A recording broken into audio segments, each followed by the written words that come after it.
Okay, hello. I'm going to play Doom Eternal because I've got the idea in my head that if I'm going to play a game I might as well stream it while I'm playing it. So I've not played Doom Eternal before, it's only just come out. I did play Doom 2016, which was fantastic, which is an unusual thing for me to say about any game. Hi Jay Chapman. I was never a fan of the original Doom when that came out. The two sort of defining games of that period were Doom and Myst, and everyone else. Everyone loves either one of those two. Basically, all game reviewers love Doom, and all game researchers love Myst. And I don't really like either of them. But Doom 2016 was fantastic, and apparently this one's better. Although I tried to avoid learning or reading anything about it, so I guess we'll find out. I might turn. I've got the sound up a little higher. I might turn it down slightly. Oh, it's connecting me. I'm liking the what's the right word? The style of it so far. It reminds me a lot of the recent Wolfensteins. I mean, I know this is very Doom associated music, right? But there's a sort of heavy grimness to it that Wolfenstein had. You think I should turn it? Yeah, I'll turn the music very slightly down. Depends. We'll have to get a feel for how the game plays out. Generally, I like to turn the music up and the sound effects down in games, but so I'm going to play through this and I'll talk through how I'm finding it as I go. I tried it for about 2 minutes earlier just to make sure that my system could actually handle it. I'm not sure whether it can handle it at the same time as OBS, so we'll find out. Going in, my expectations are, which I find fascinating, like what are people's preconceptions. Something like this I'm always comparing to Quake 2. I was never a Doom fan, but Quake 2 was. I played Quake 2 in order to learn how to do mouse look in order to play Half-Life, because up to that point when I played FPSs I didn't play them with a mouse, because that used to be an option about 25 years ago. And but Half-Life you had to play with a mouse, so I used Quake 2. And Quake 2 is not a brilliant game, but its intro is absolutely fantastic. It's one of the best ever. Go look it up on YouTube if you're interested. But yeah, you always want something like this to recapture that feeling. Let's delete that save that I created earlier.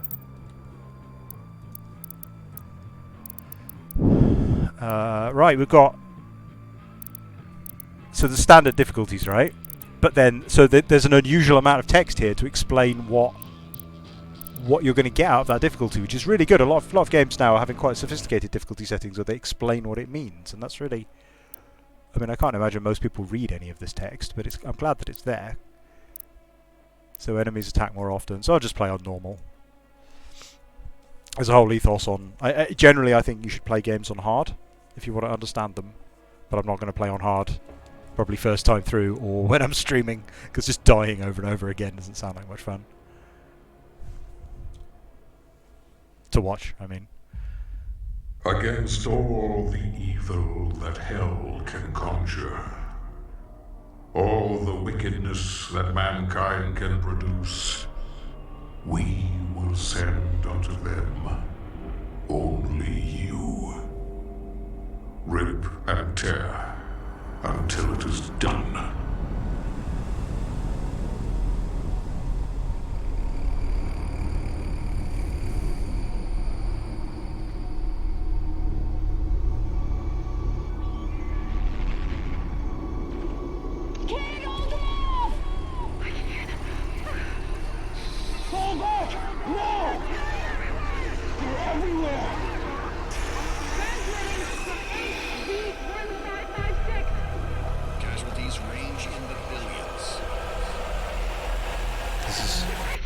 Intense.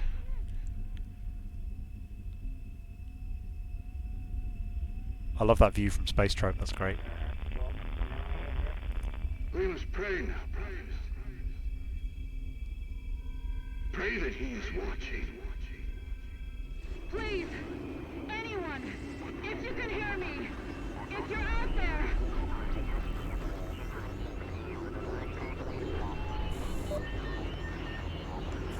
Attempting to acquire the Hellpriest signal. Don't know what this station is. 60% of our planet has been consumed by the invaders.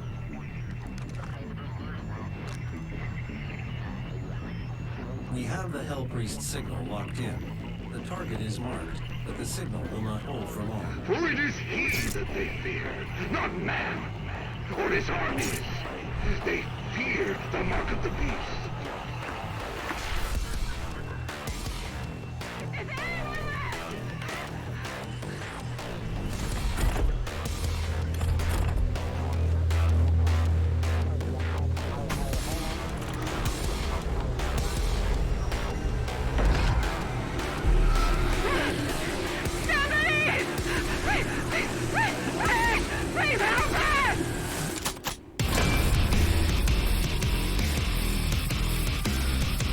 What's that?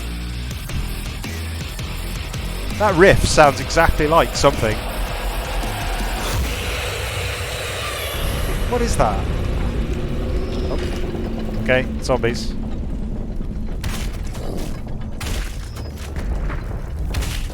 This looks like Quake. This doesn't look like Doom, this looks like Quake. Not objecting. Quake 1, weirdly. Or Painkiller, I guess, although Painkiller was riffing off Quake. If you damage a demon enough, it becomes staggered and begins to flash. When close, press E or mouse 4 to glory kill it, which always spawns health.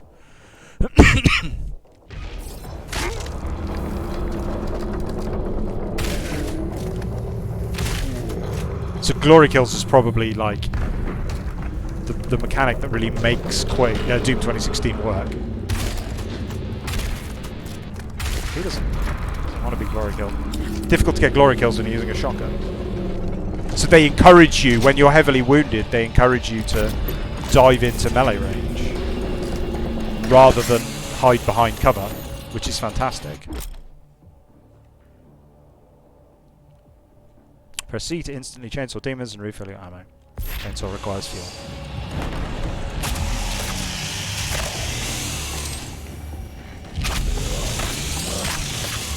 Well, there's a looks like there's an achievement system like Wolfenstein. I think 2016 had something like that, where you earn in-game achievements to unlock perks and things. There's a lot of... Oh, lovely. They've been... How long have the demons been here?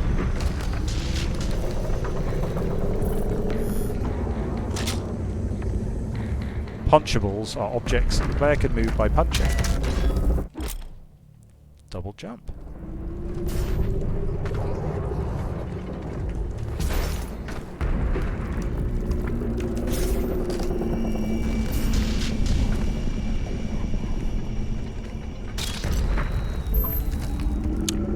Doom 2016 had quite a good, subtle sense of humour, like understated. Haven't seen any sign of that so far. What's this? Weapon mods. Interact with a mod bot to unlock a mod, and then unlock a mod for available weapon. Fully automatic grenade launcher.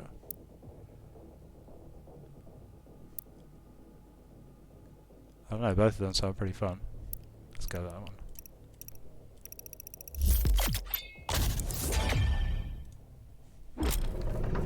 That's interesting to give you a weapon choice essentially right at the start of the game before really doing anything, because I don't really have a good idea of what challenges I might be facing. Don't fair weapon mod, press and hold, mouse 2.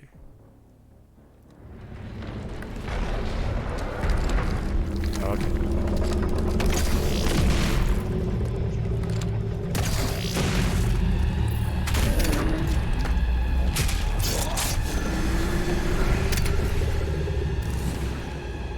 The glory kill mechanic will become more relevant as the combats get harder.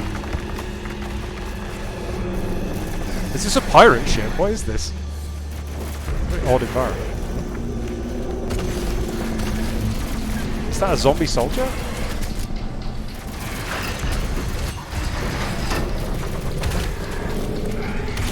Imps.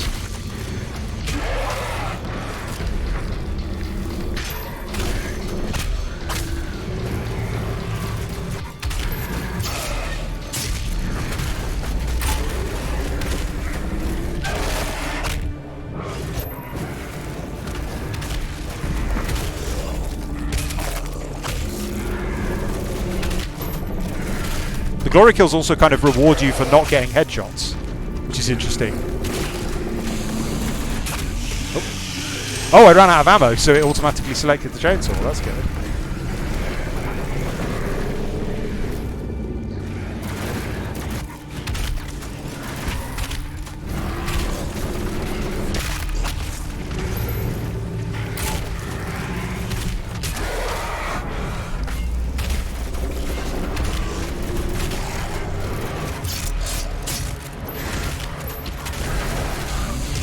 I'm not sure if you're invulnerable or not when you're using Glory Kill.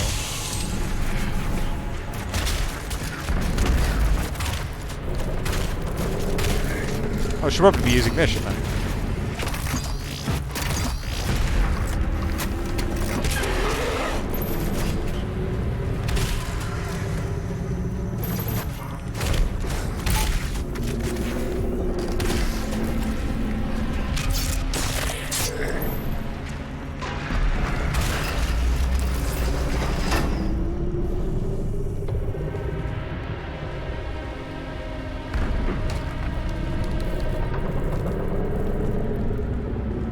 Yeah, Hold to Unlock's an interesting one, isn't it? Like, I guess it's there so you don't make a mistake, and then you get it. You find it really confusing first time, and then. Now I'm gonna have to suppress my urge to search absolutely every nook and cranny. But it is a game that wants you to have a quick look around and see if there are weapon crates. It's a chainsaw fuel, I think. Don't see any more mod things. Is that a jump pad? Yes, it is. Can I sprint? No, I can't. I can't sprint, but my movement speed is quite fast for FPS standard. Hell barges. What's this? Oh, this is lore. Let's not read the lore.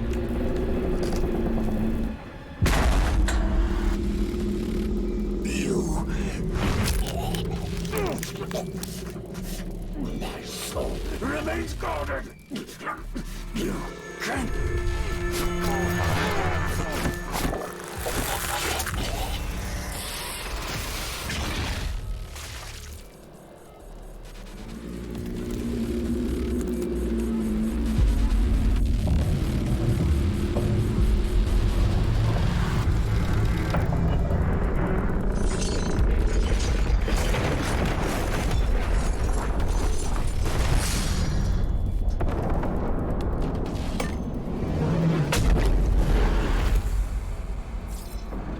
Sorted Earth out, haven't they? Oh, First hello. Priest has been terminated.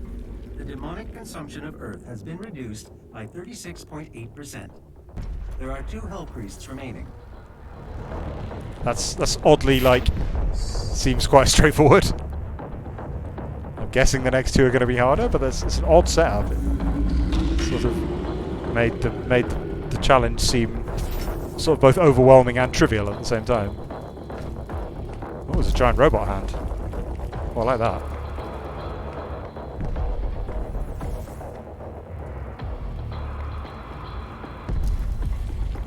Kind of feels like we've already lost, but I think our character doesn't really care.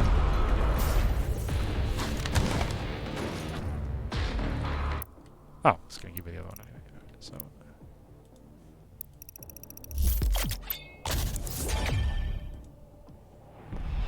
So how do I... Press F to swap weapon mods. So that's sticky bomb. That's full auto, I assume. Let's try full auto for a bit. The objective marker shows you where your current objective is. Press left alt. What's left? Is that the default binding, or did it interpret that from my save file for Doom 2016? I use left alt for use in a lot of games where some games used to have Q and E for leaning, so I got into the habit of using left alt to use, but I'd never seen a game actually bind it by default before.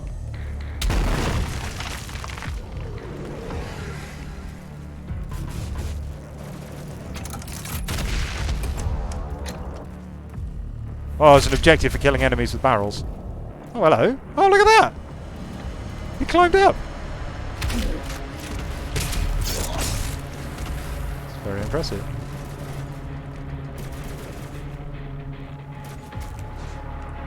Oh, I think that might be the robot whose hand we saw.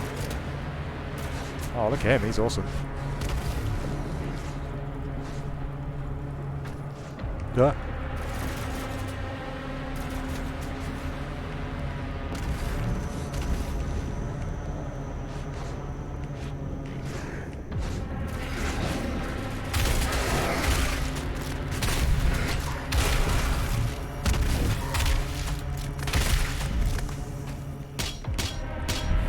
The situation would seem to be that the defenders have become corrupted and are killing me, but it's not really clear why.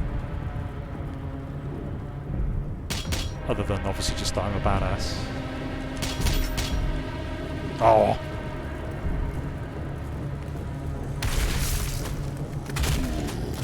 I mean, the enemies fighting each other was one of the like. Was that Doom? Was that Doom 1 or was that Doom 2? I'm not sure. I think it was in Doom 1. But it happened because they would attack and damage each other, and then they would fight if that happened. But these ones seem to have started hostilely to each other in order to try and capture that feel. Ah. Weak point, Arachnotron.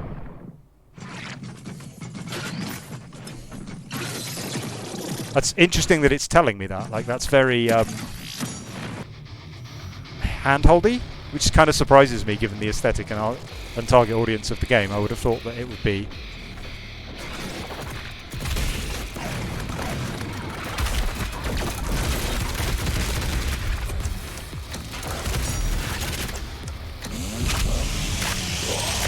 shotgun is not the ideal weapon for this.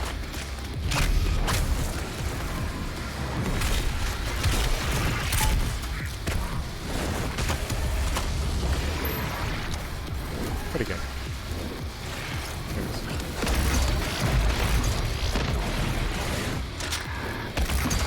Oh, he's...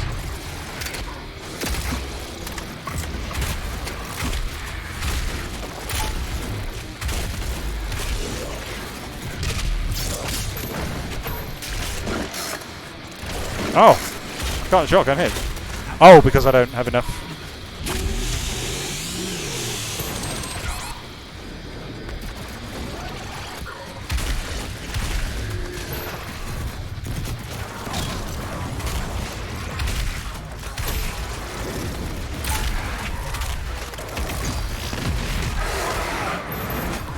Oh, didn't make it.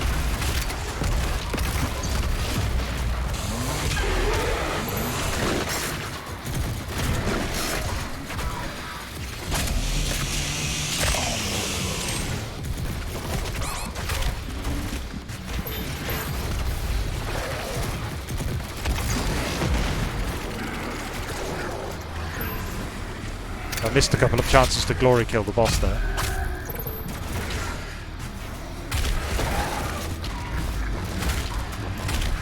Just playing too cautiously, I think.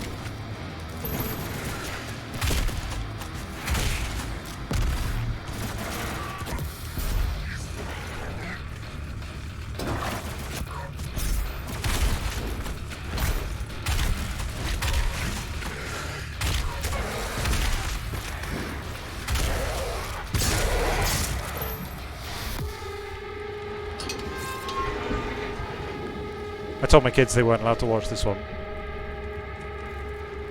They're okay with Bloodborne.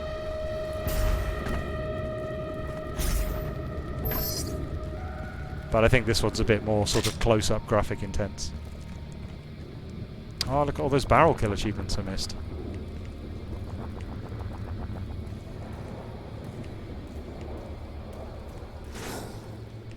Oh, hello.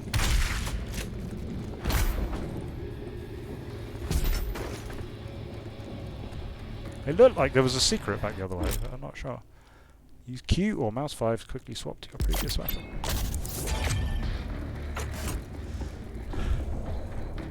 Okay, good to have some more ammo. Oh yeah, no, this is the area. What's that? Oh, a map.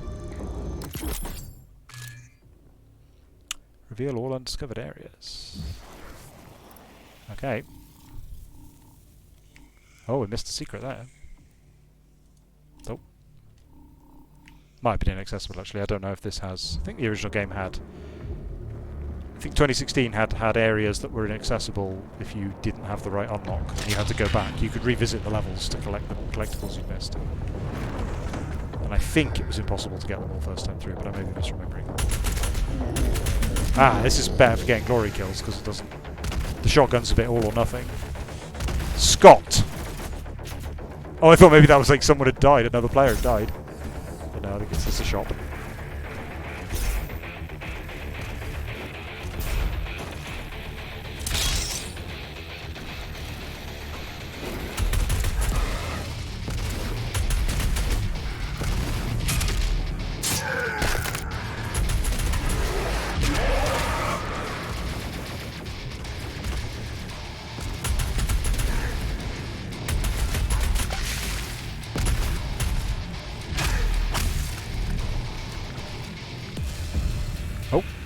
Is he carrying a building? Is that a church?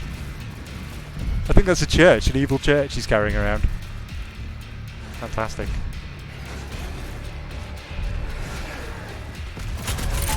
Behold the fruits of our labor. So in the first game, you're on a space station. There's a company called the UAC, and they're mining for hell power or something. And you wake up and go and break everything.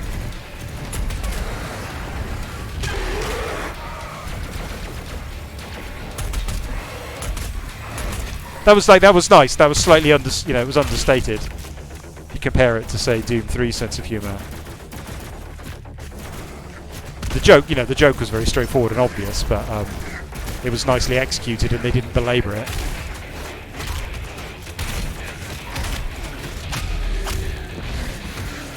Oh, don't seem to be able to jump up there. Oh, no.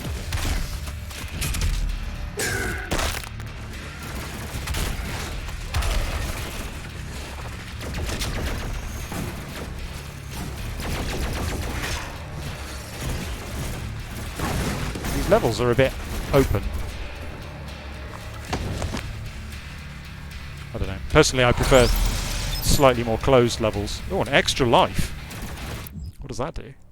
Extra lives immediately revive you if you run out of health. Okay.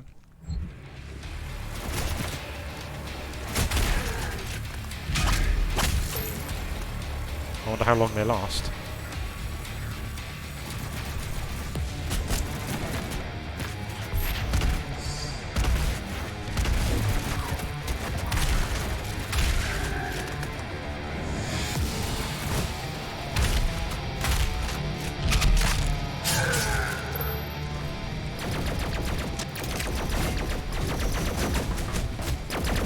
Oh, so one of these guys.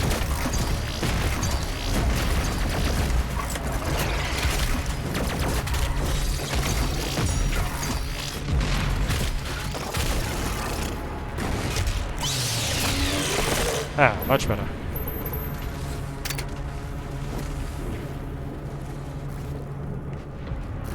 Yeah, so far it's if you compare it to something like so BioShock Infinite I had a miserable time with because I played that on hard. And you just have to hide a lot. You have to take a lot of cover. And battles were mostly sort of me hiding behind cover and then occasionally popping up. And by comparison, this game is so aggressive.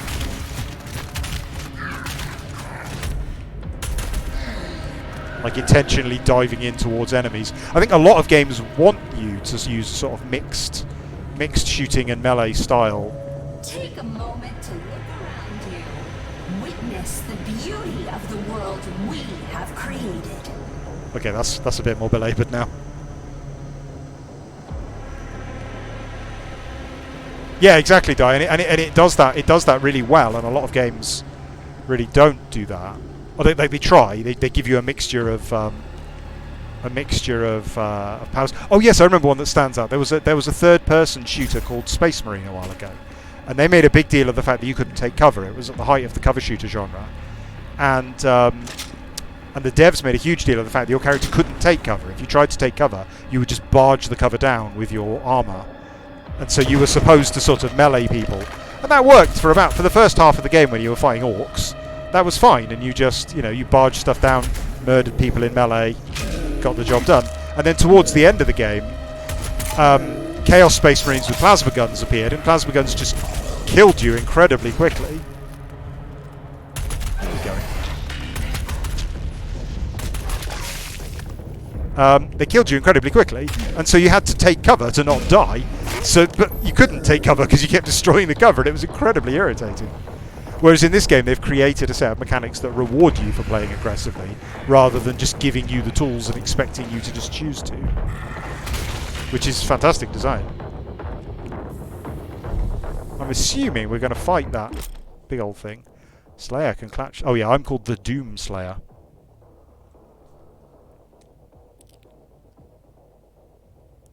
By pressing E. Right, okay. Let's have a quick look. It really, in the first game, it did take a little while for the game to really find its stride. There was quite a lot of this sort of climbing around, you know, generic FPS stuff. I could be playing Fallout 4, you know. This isn't the game at its best when I'm just wandering down corridors killing baddies. Where Doom 2016 really came alive was these are the battle arena. It would just lock you in a room with a whole load of spawning enemies. I think there've been a few of those so far, but they haven't quite had the same feeling. Oh, okay, we've come back out through that door. Was that sealed earlier? Wait, did that open before? I'm confused now. What is that?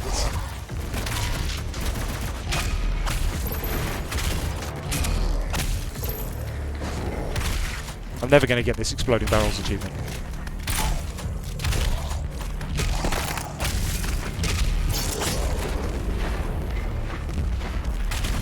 Are they just...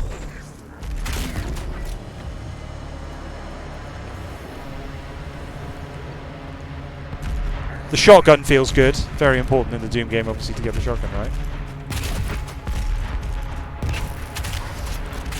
Could stand to have a little bit more boom to it, maybe, but maybe that's just because I've got the sound down a little bit.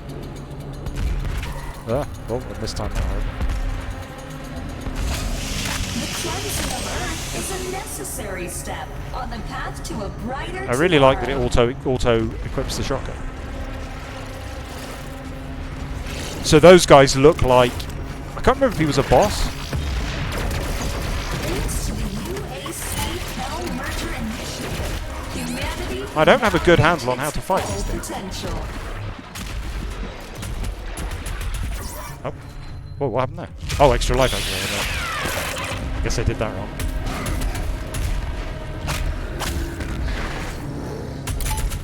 I think I probably needed that for the boss fight. Never mind. Serves me right for not shooting the turret off like it was trying to tell me to.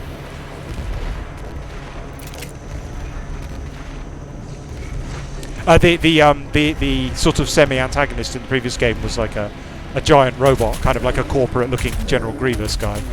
And these remind me of him. I mean, I know they're just mannequins, but they're slightly unusual-looking mannequins, and I think they might be intentionally referencing him, although I'm not sure.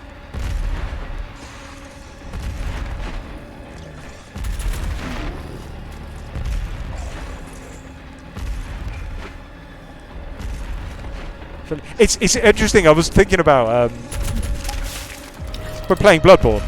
It's fascinating how this kind of stuff. Once you've played like 5 computer games, you're like, oh, the world is just covered in grotesque, monstrous flesh. Yeah, it's just normal. When my mum sees something like this, she sort of recoils in horror, and she says, "This imagery." Genuinely, she says, like, "This imagery is very reminiscent of the Holocaust. I find it very distasteful." And I'm like, okay, wow, that's. I mean, I guess it is kind of distasteful, but I'm so used to it now, you know. Especially all those people in cages, right? I mean, there is I guess that is, if you stop and think about it, it is genuinely distasteful imagery. But right, what am I being offered here? Precision bolt. Yep. Sniper rifle sounds good. Or missiles. That also sounds pretty good. Yeah, let's go for that. That sounds more fun. Presumably we'll get the other one soon. Yeah, exactly, Theo. Like, Well, yeah, I'm fighting hell, but the game developers chose to put this in their game, right? Like, it's not like, oh well, I mean, we're making a game about hell. I guess we have no choice but to make it incredibly distasteful.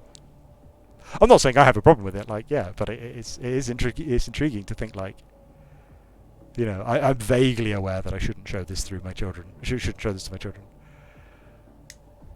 But it doesn't really stand out to me as anything particularly grotesque. I just have to sort of force myself to remember, oh yeah, this is horrible.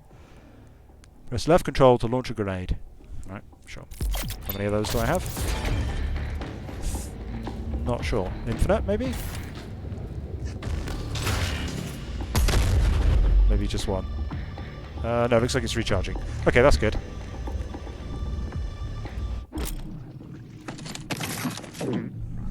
Cacodemon is a pressure demon. What a pressure demon? It's telling. Let's see. This is fascinating. It's telling me the strategy, the emergent, or maybe not emergent is the right word, but like, you know, the secret strategies to how to defeat them, which is normally the kind of stuff I'd expect to have to figure out or learn from a guide. Oh god.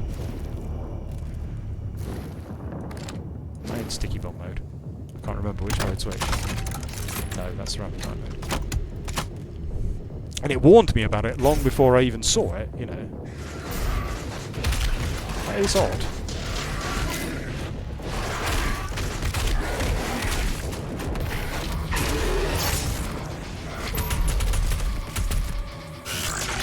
Ah, hello.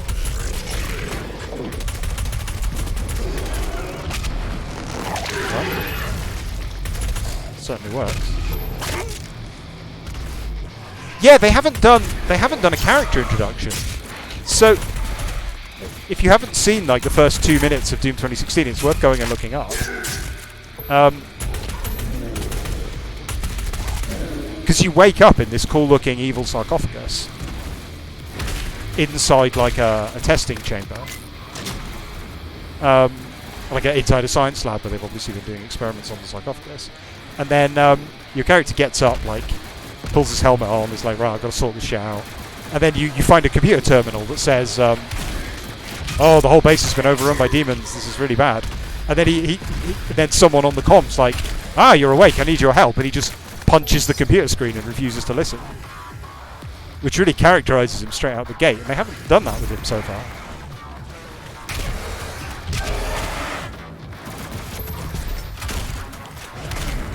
There's a superb subtle bit of humour with... wait, did he just... Was that a spawn or a resurrect? Oh, hello.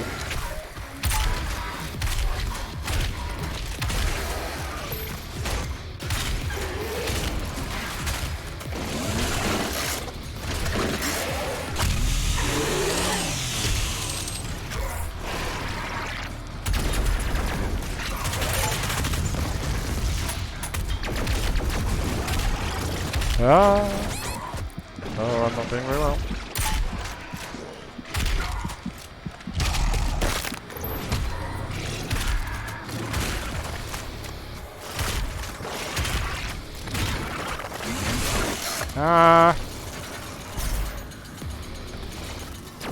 Oh, bum.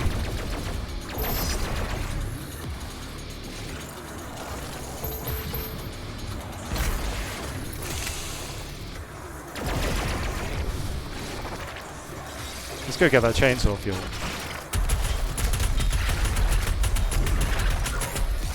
You need to put a lot of shots into that turret to destroy it.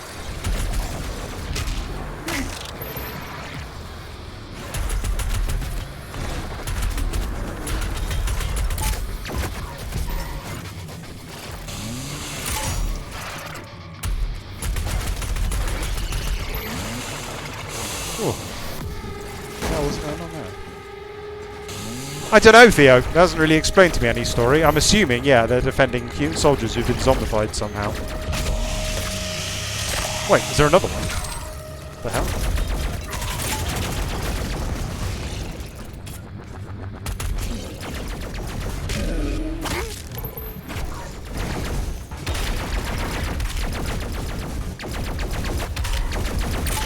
I think I chose the right difficulty.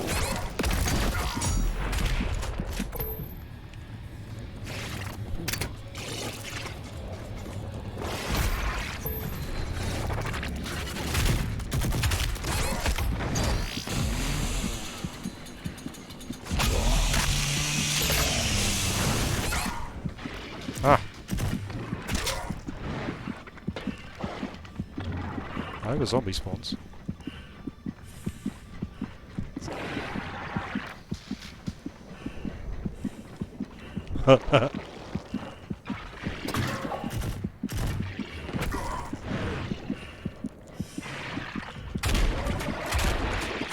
Oh no!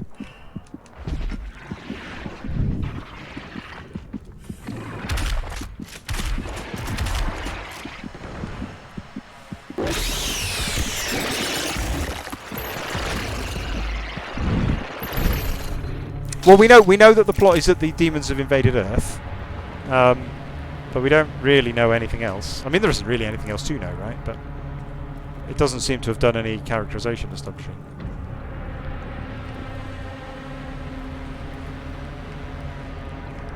I'm anticipating that we'll get to drive one of those things around and fight one of those huge demons in a bit. If that doesn't happen, I'm going to be sad.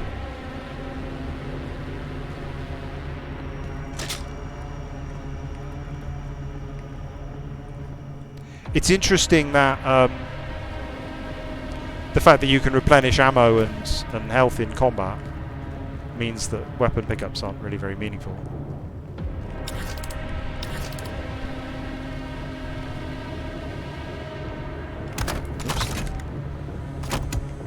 The rapid fire shotgun mode doesn't seem very useful so far.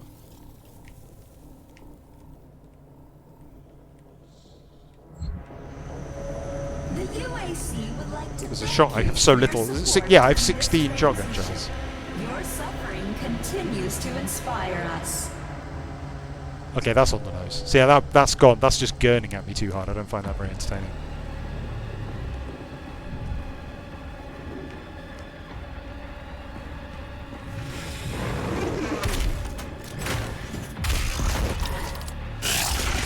Ah.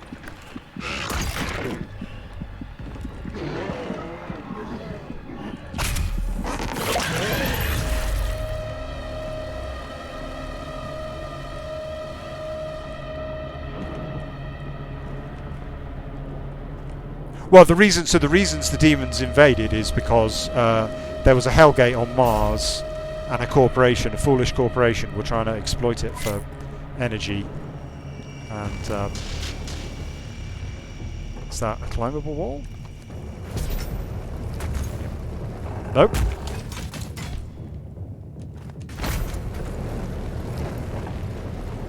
Ah.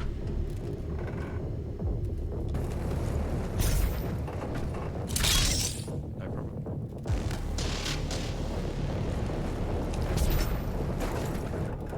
Mantling, which is what it's called when you climb up like that, is the best thing ever. It's the sign. I think I remember this being a thing. It's the sign of a quality game. If you can mantle, it's probably a good game because it means the developers have put thought into how you navigate their world, rather than try to use like a waist-high wall as something that bars your progress. That's labelled exit. My daughter's already learned the fine art of... whoa! You can see my reaction time there.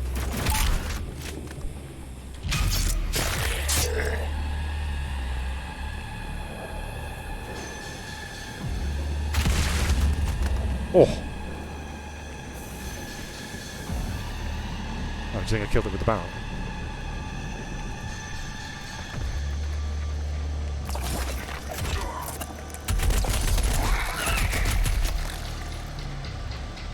Okay, so there's like a kind of hell octopus thing.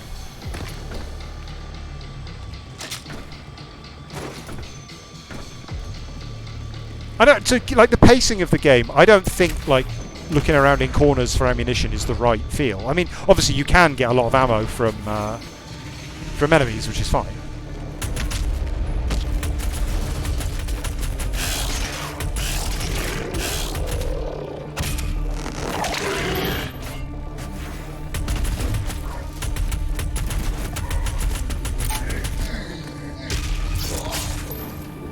And I think there's an interesting point there about games copying mechanics. So if you look at something like, you know, the System Shock, BioShock sort of genre, which are all about like digging around in corners for audio logs and ammunition and XP and power-ups and things. you know, different games have different types of things that you might need. So if it's a survival horror game where ammunition is extremely limited, then you really need to look for that ammo because you need it to survive. Whereas in a game, so say something like Fallout 4 where ammo isn't particularly precious.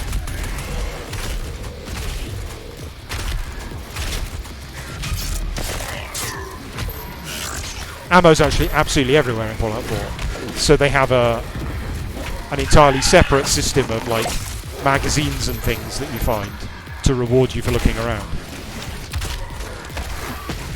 Did I get him? No, I don't think I did. Jesus.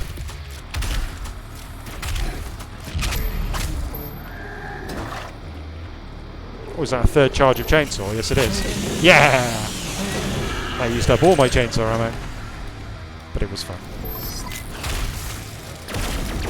Oh god. Should have saved it for him.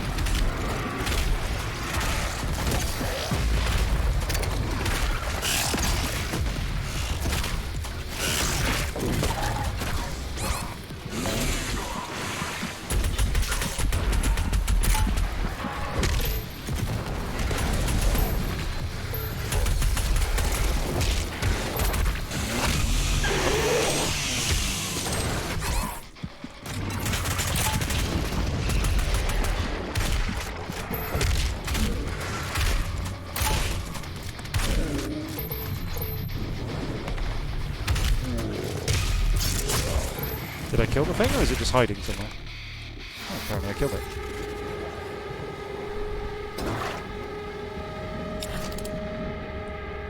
I keep pressing R to reload. What does it do? It's trying to do something, I don't know. Sorry, yeah, so in Fallout 4 they introduced a whole load of magazines to encourage you to explore, right? Because Fallout 4 is all about going to different places. But then there's an awful lot of games that still require you to sort of... Ooh. Ooh. Oh, there's a secret there. How do you think we get that? An awful lot of games that require you to, like, search every crevice of every corner for things. And actually don't really want you, like, poking around in corners, because the corners are really ugly. Like, I'm thinking of games like BioShock Infinite or The Last of Us, where you spend a lot of time, like, crawling around looking in boring-looking corners, when the game actually looks good when you look up. Oh, I think maybe I was supposed to make this fight more exciting by bouncing around up here. Ah.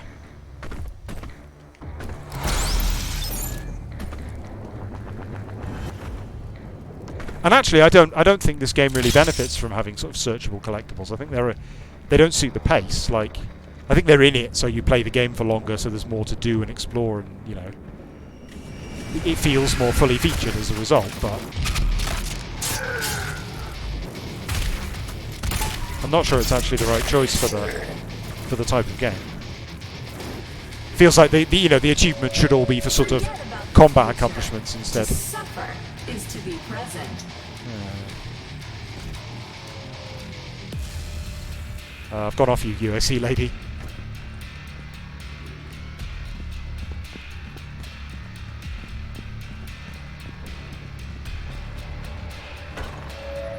The UAC, because it takes a lot to make a prophecy happen.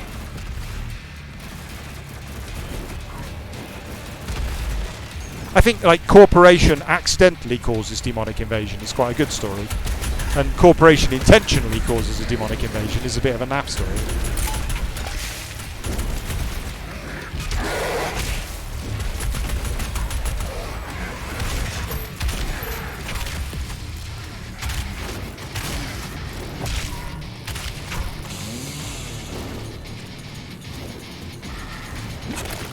Ah!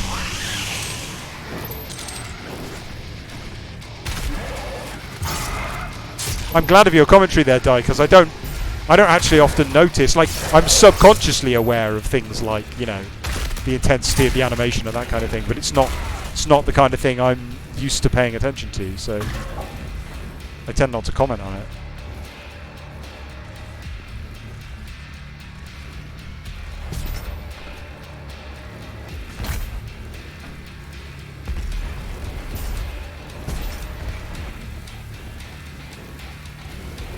Hmm.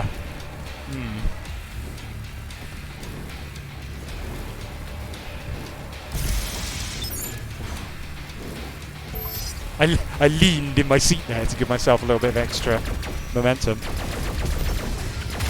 You know, like you do.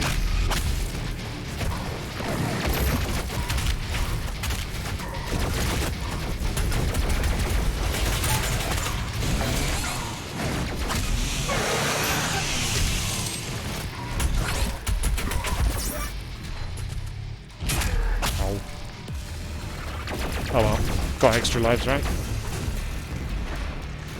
So that's where we came.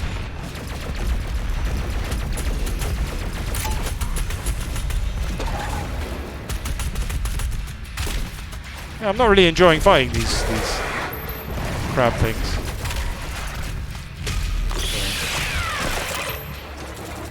Maybe I'm just fundamentally thinking about it wrong, but they don't seem to be a rewarding and aggressive, like, close-up playstyle.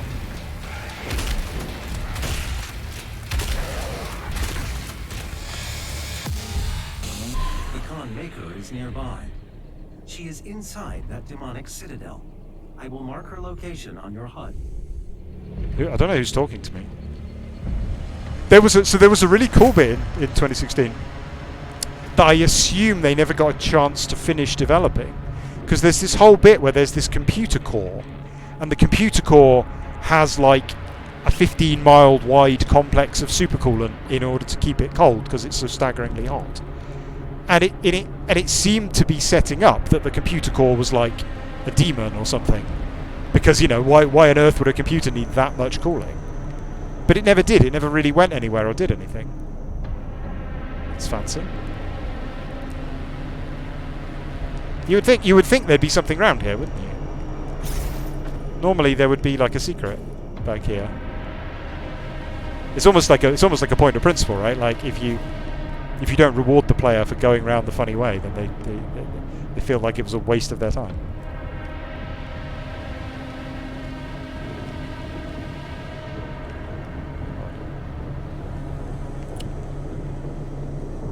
I'm talking about the subtle sense of humour, actually. Yeah. So in 2016, in one of the levels, you've got to like shut down all of the pumps or something, the hell pumps, and the CEO is on the wire to you, and he goes, "Now you must." The gathering of Hell Priests is located just above your location. My scans indicate there is a lift at the center of this facility. Oh, so this must be what we beamed down into, one of these sort of flying Quake fortresses. I don't know Act 3 of the original Doom very well. Was it like this? I think it was like this. But Quake was certainly like this sort of gothic style. Oh, is that Vega? Oh yeah, I think Vega is the computer I'm talking about. Is that what it was called, Vega? I think that's right. I may be misremembering. So yeah, so the CEO gets on the wire to you about these hell pumps, and he says, now these are very expensive machines and they need to be shut down really carefully. So make sure you go through the correct process to unplug the wires in the correct order. And your guy just punches it and it explodes. And it works, you know, it's just a nice little well-delivered, well-timed comedy moment. Yeah, this is certainly Quake.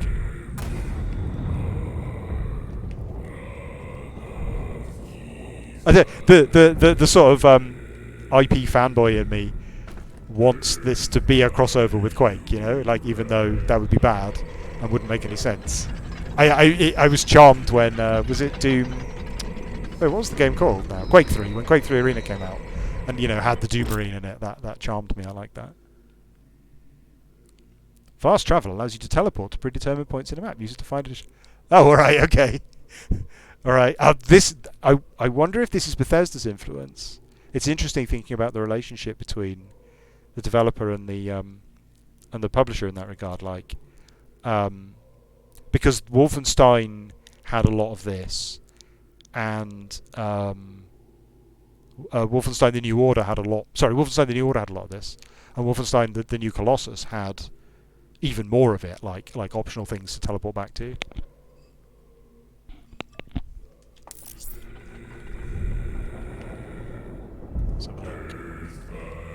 I guess there's going to be a boss fight. Presumably this one's going to be a little bit harder than the first one. I'm surprised by the like, you know, that first boss felt very unrewarding. I'm not really sure what they were trying to communicate there. Like, I just walked into a room and punched this woman, and she just died. It didn't feel satisfying. It didn't feel exciting or cool. I'm not really sure what they were going for. I think there's a wonderful lesson to be learned from like the original God of War and God of War 2 and 3, where like those games open with a ludicrous boss fight that's like the final boss fight of a less ambitiously exciting looking game, you know. So I'm kind of surprised that wasn't, you know, an exciting opening boss arena experience, and instead was just a cutscene. Very strange. Presumably this one will put up more of a fight. Love this chanting.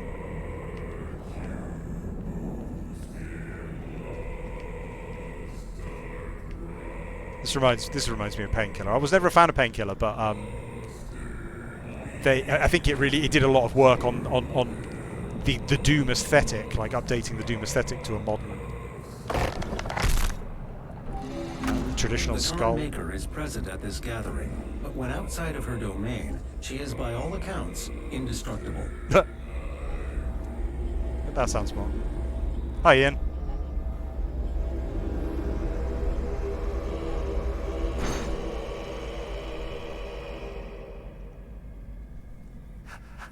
How can this be? No man can pass through the gate. It is...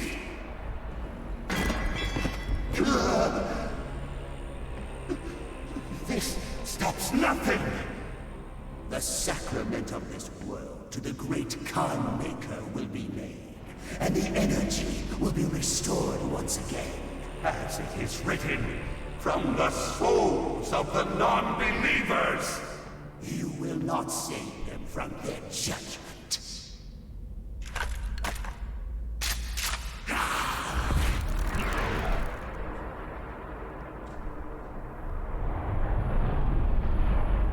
You go too far this time. You cannot interfere. She's a robot. This is humanity's chance to repent, to give service to us. You cannot resist the will of the Khan Maker. Activating the portal now. For it was you who was meant to enforce it. Ah, backstory. The law. There's totally law there. Exploration 9 of 30. Okay, so I don't know what a cheat code is, but we got all 3 mod bots, which is the bit we care about, I think. So there was a great system in the old one, and it was in Wolfenstein as well. With like if you achieve certain things with your gun, like get 20 headshots with the shotgun, you unlock a permanent boost for it, which I found really rewarding and interesting. Like it made every fight interesting because I was always trying to unlock something. So let's see if it's got that system. Fortress of Doom.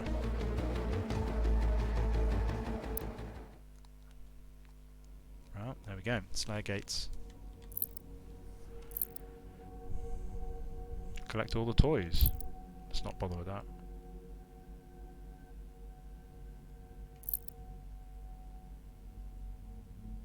Both your Doom level and your Series XP can be increased more. Apparently it's got some sort of online mode. I guess I should probably have a go at. I don't really want to play it with strangers.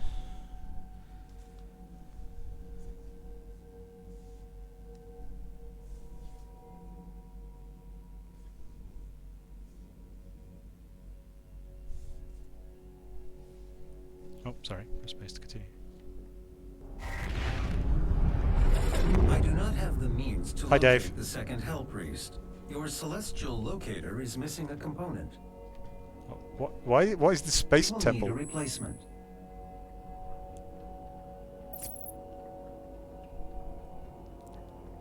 I've completed the redesign of your equipment launcher. The flame belch is now ready for your approval. Why do I have a space temple? I mean, I don't mind having a space temple, but I'd like to know. It's probably in those law books I haven't been reading, isn't it? That's the problem. This is an ARC broadcast. There are reports coming out of the quarantined Hellified zone near the San Andreas Chasm. Satellite imagery show what ARC personnel believe to be the legendary Doomslayer himself fighting the mortally challenged. The Doomslayer, or Doom Guy, as he is sometimes referred to, was thought to be a myth of the Resistance, a sort of avenging angel. He was last reported to be seen on Mars, and is allegedly responsible for the destruction of the Argent Tower there. He disappeared soon afterwards. The UAC continues to deny all reports of his existence. We will continue to broadcast new information as we receive it. I'm getting Half-Life 2 vibes off that I don't care for. Like, the character is fun because he's a badass who hates demons. And he's not fun if he's like a legendary... What's that? If he's like a legendary character that everyone's heard of. I hope they play that up and make fun of Half-Life 2, because if they don't, I'll be sad.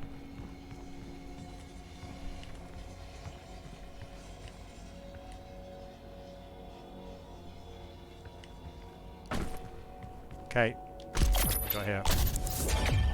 A flame. That's a very small gun. Oh, is that what R does? Yeah, press R to set enemies on fire. Kill them and they'll drop the most armor. Interesting.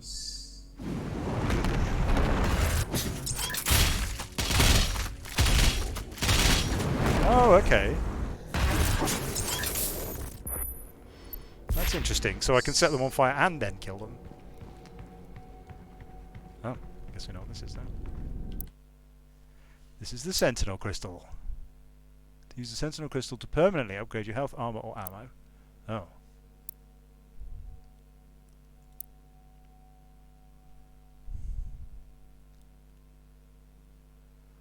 Yep. Unlocking 2 linked upgrades also gives you a bonus upgrade. Consider the bonus upgrade when selecting your Sentinel Crystal upgrades. How do I know what the link is? Is it that one and that one? Is that what it means? Like if I... yeah, so if I get that health and that armor, then that would give me that. So what do I want? Heavy and super heavy demons stay on fire longer. Demons drop armor at a faster rate. All armor pickups contribute to Blood Punch. As long as you're at max health, that doesn't seem like it's likely to happen. Ah, this is what we want, Loot Magnet. Yeah, let's go there.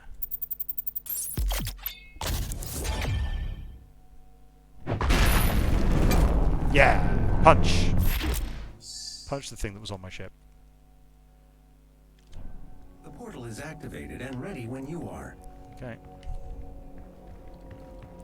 I was a bit sad that at the start he didn't just jump off the platform and just fly down to Earth. I say fly, drop down to Earth. That seems like what the character would have done.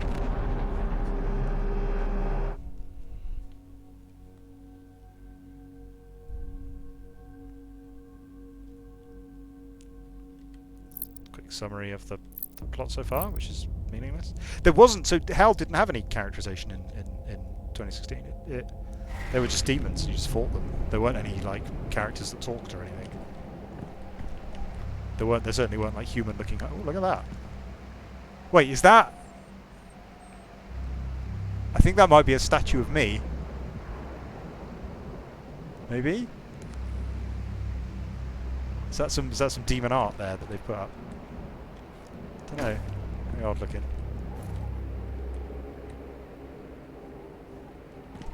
Does anyone recognise that mountain? Just looks like the Paramount Mountain to me.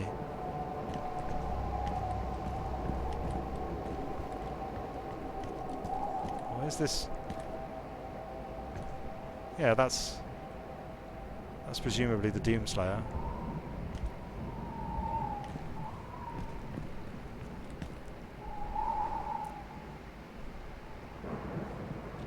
I'm a bit confused by... Oh, good. Platforming bits. That's just what this game needs.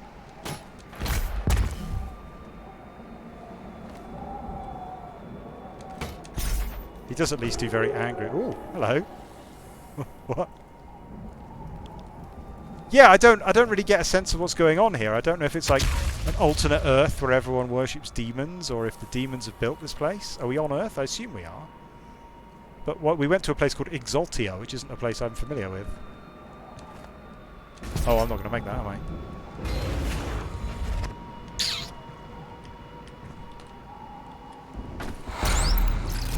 Don't take falling damage. That's a relief, at least.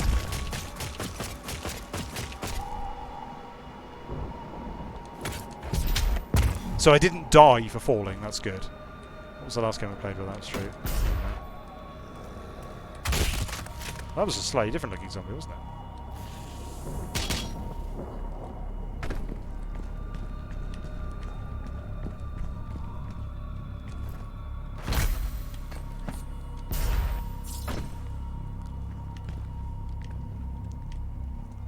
This is night.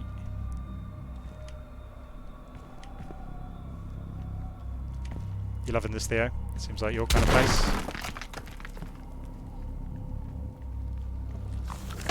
Like if this was, I don't know. Oh well, yeah. Let's have a quick look at this lore entry. Blah blah blah.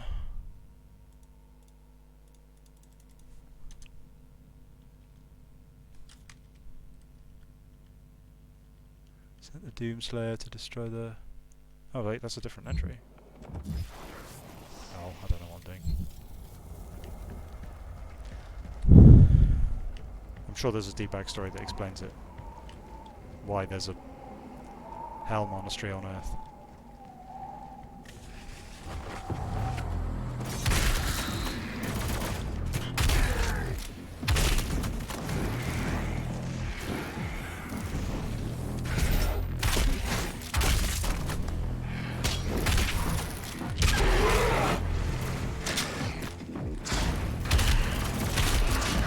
Are they flying imps?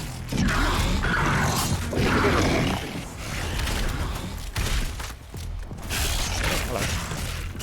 Ah, that's the wrong button. Wait, what's the... Ah, I can't remember how to throw a grenade. Damn. Left control. Yeah, I pressed left control. Oh, I missed a miss.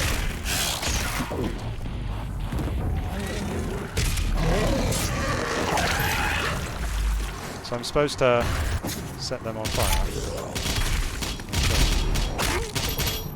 Get loads of armor.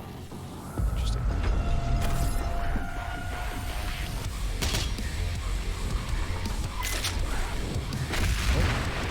Oh, hell no. Hello.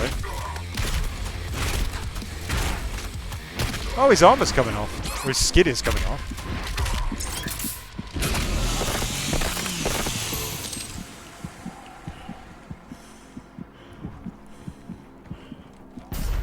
I don't know most of the names of the Doom enemies, but I have the original board game, and that I know them from that.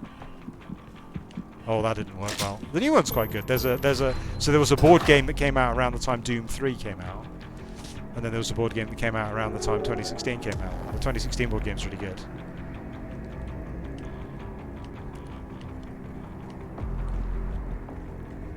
I could do with some health. That'd be great. Well, that's a very Diablo-y sort of. What's that? Blood Punch. Yeah, definitely need Blood Punch. Blood Punch. Oh, it's just a berserk attack. Alright.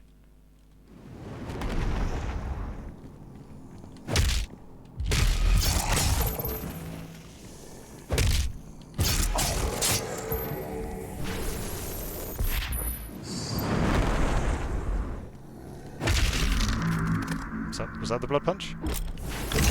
How do I know when it was active? Oh, is that right? Yeah, I see. Okay, well.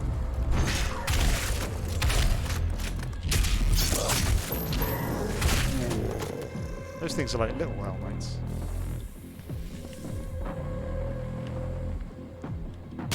Definitely rewards you strongly for just looking backwards, doesn't it? How would I get up there? There's no... Right, you can't crouch in this game, because crouch is chainsaw. The two crouch keys are C and left control, and one of them's chainsaw and one of them's a grenade.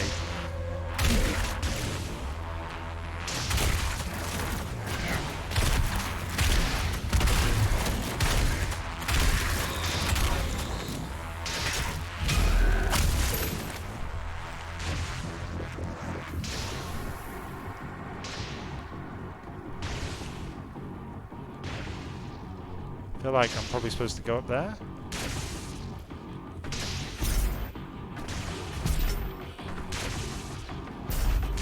Can't jump anywhere near high enough now. Well,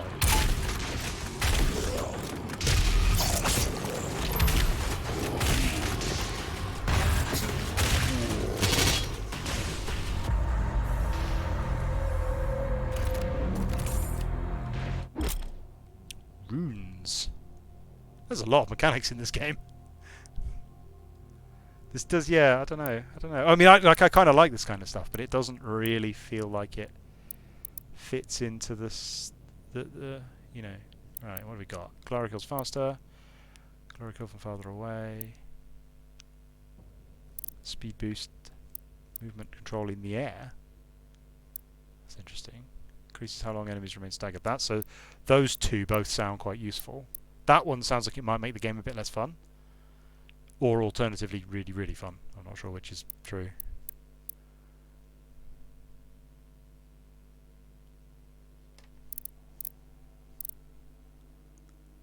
Hold slow down time in midair.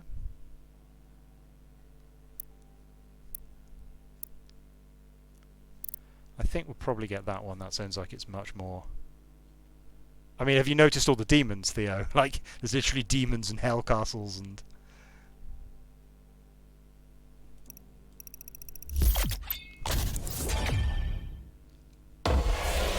That seems to me like it's going to make the combat a lot more dynamic. Because we're going to zip all over the place. This is the rune tab. Sure. Oh, we can have 3 equipped, right? Select a rune slot. There we go.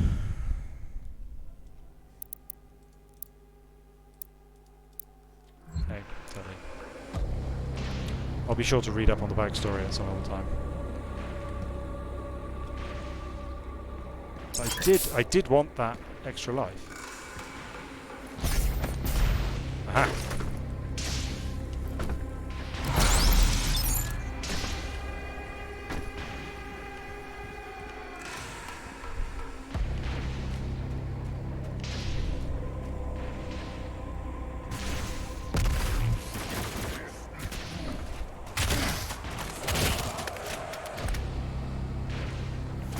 Probably be changing guns more, but shoot.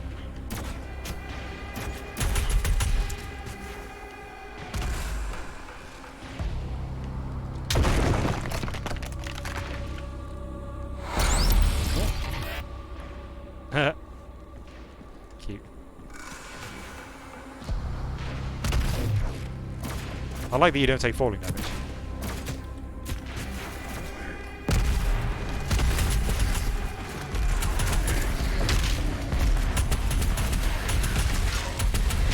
Oh, hello.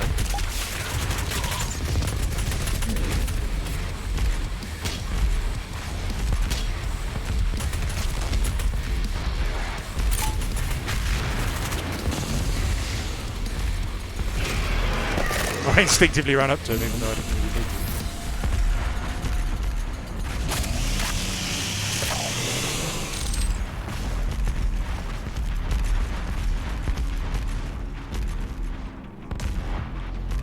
There's a secret there somewhere. Oh, how about that?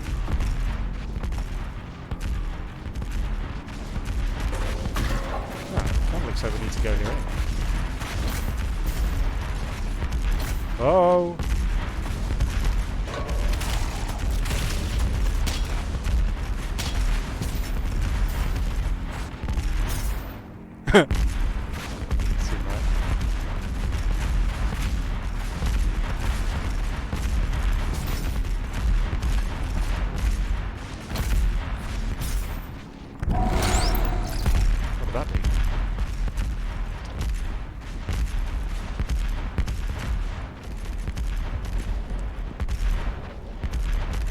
Yeah, it's fun, this sort of modern.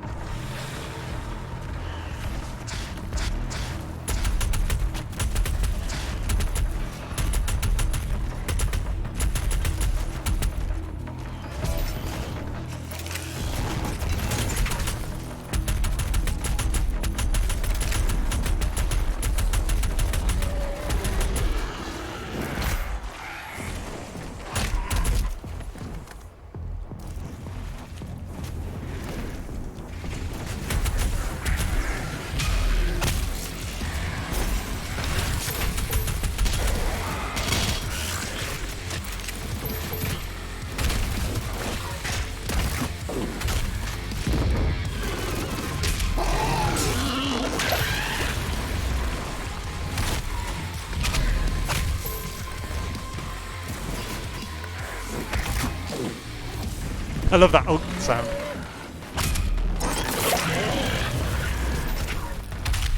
I'm not so keen on the pop, it's a little bit.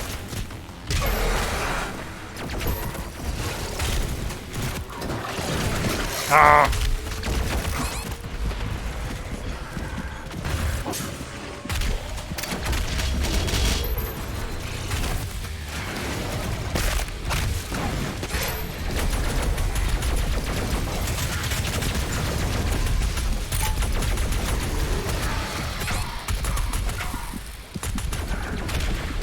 Oh!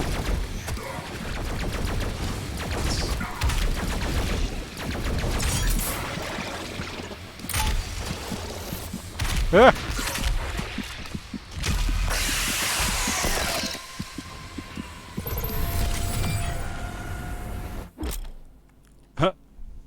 Complete all the encounters in a mission to earn weapon points. We haven't had enough mechanics yet.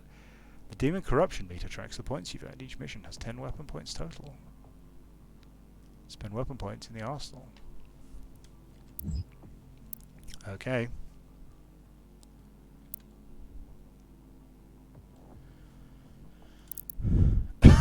Jesus! Sticky bomb reload speed, sticky bomb explosion size, launch 5 sticky bombs. Oh, okay, so this is the achievement, I think. So I have to buy both of those bonuses. And then having done that, I then have to complete that achievement, and that gives me the third bonus. That's how it worked in the first one.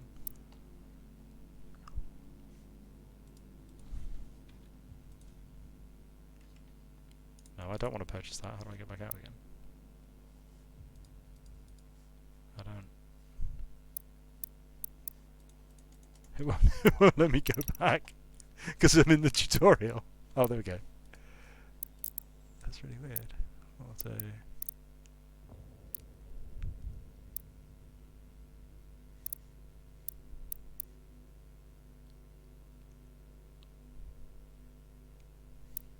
Oh no, that wasn't a hang on, I must have misread that.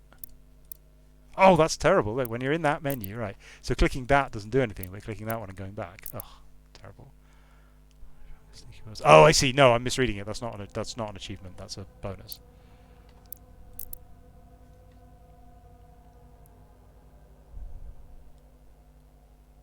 Fire micro missiles indefinitely without requiring. Yeah, that sounds fun.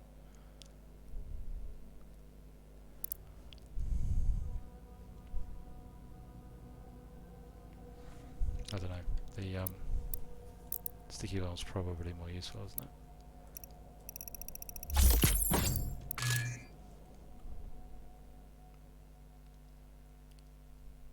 Gameplay challenge. Oh yeah, okay. No, there is some sort of challenge, but it just looks like it doesn't tell me what the challenge is yet.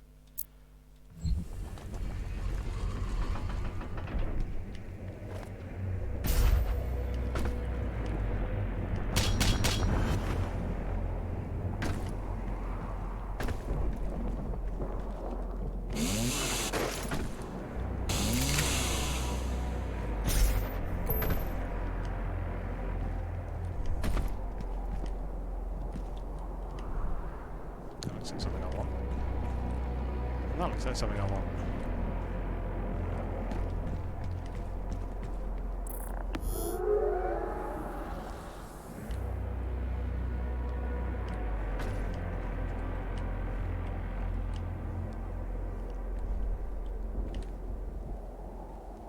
I guess we're coming back here.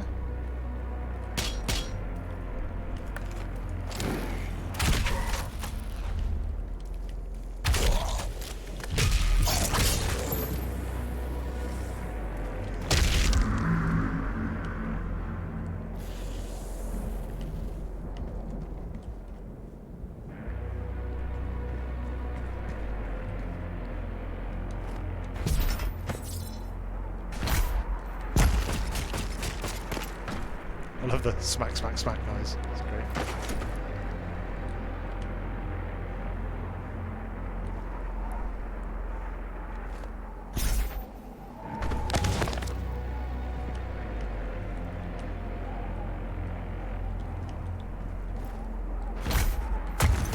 And then how would I get... There was another one around there, wasn't there? How did I get that?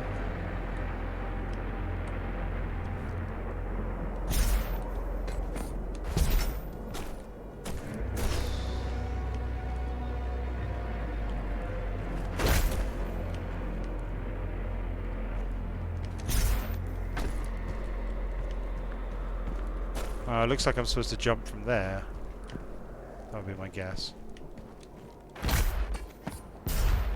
Oh, no.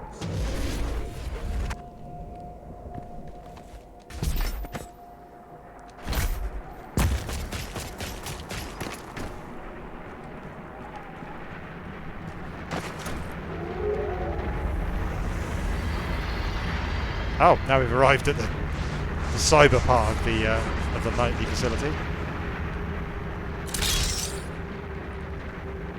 Oh, yeah, okay. I didn't notice the giant gateway there.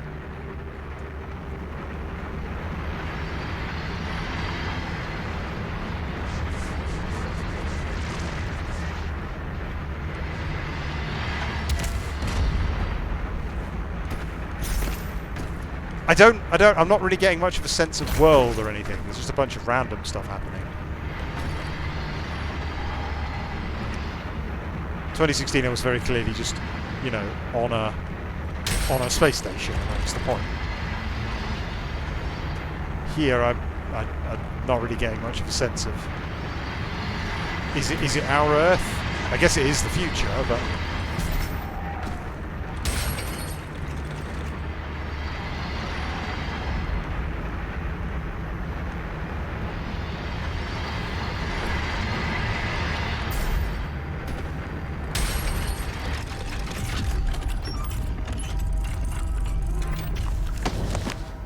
glad I did that.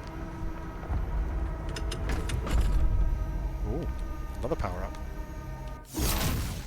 Oh, okay, now I can run. Right, good. Dashing into a pitted surface instantly attaches you to it.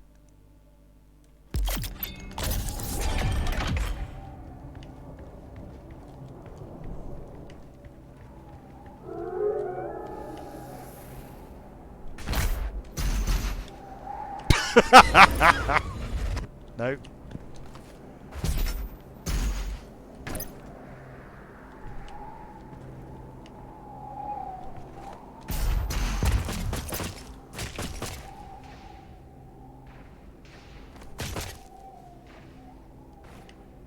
Oh.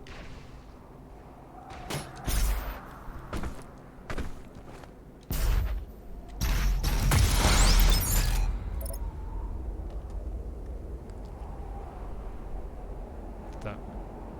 Oh, it's recharged already. Maybe it recharges instantly out of combat. Yeah, it seems to be.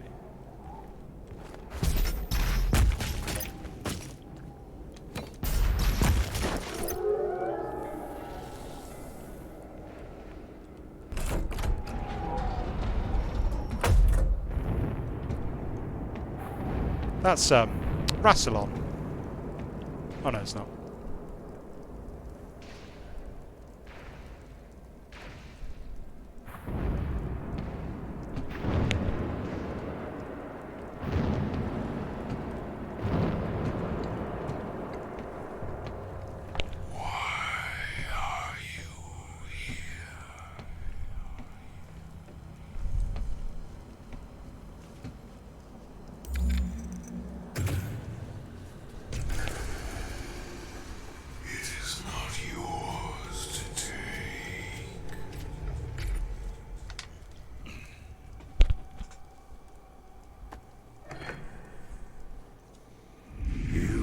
Cannot kill the priests. You know our laws. Despite their transgressions against the Covenant, they are still of Sentinel blood. What you interfere with now is bigger than you can imagine. It is written. It is their time to give penance. If you continue, you will bring down the heavens' wrath. Okay, I think we know what the premise of the next game is. They are no longer your people to save.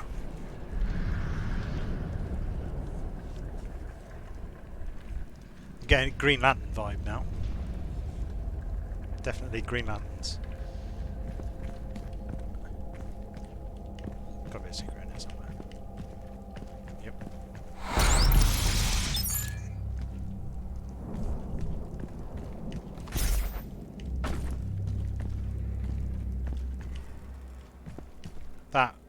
very tempting up there.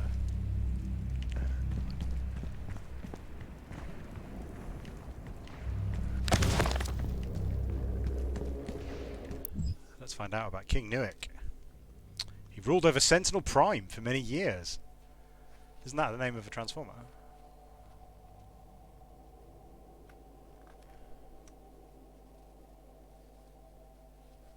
Secured their civilization against threat of invasion from beast and human alike. Sovereign Sentinel world. So they're spacefaring. But humans... What?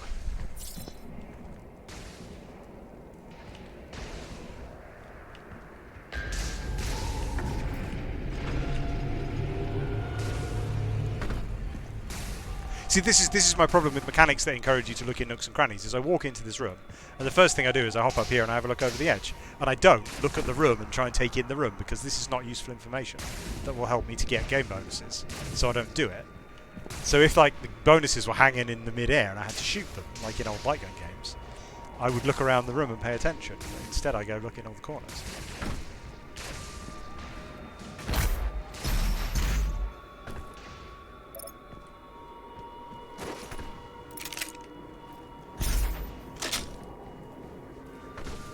Hello?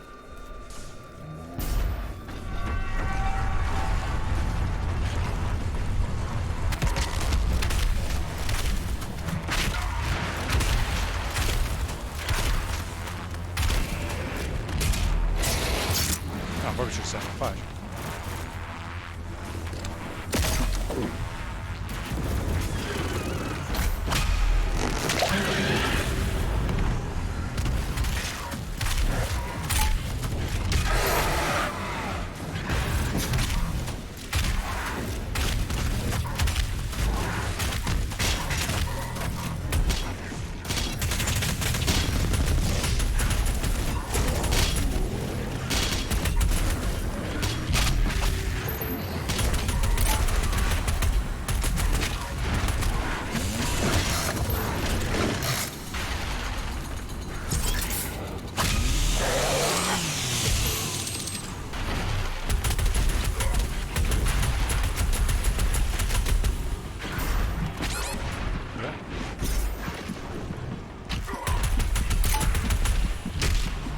I feel like I'm constantly taking so much damage from the environment that I have to just continually do what are they called? The execution attacks to get that health back, and I otherwise can't get them.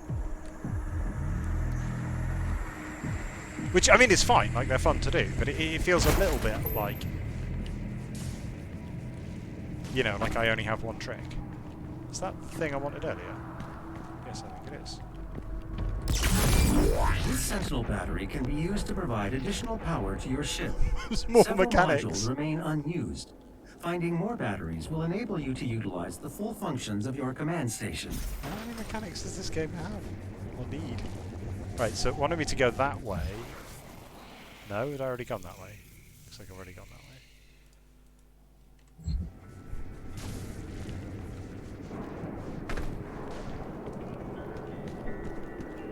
I guess it's one of these like never-ending tutorial things. Alright, I guess I can go this way now and get this secret. Nope. Let's try that again.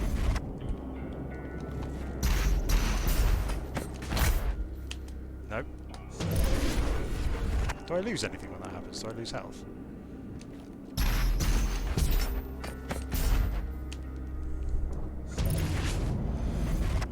Yeah, I do.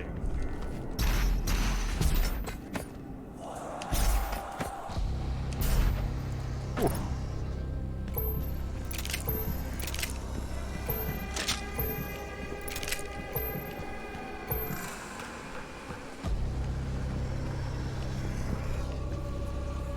Alex Handy, let's get that. Secret encounters are optional timed encounters hidden in the world.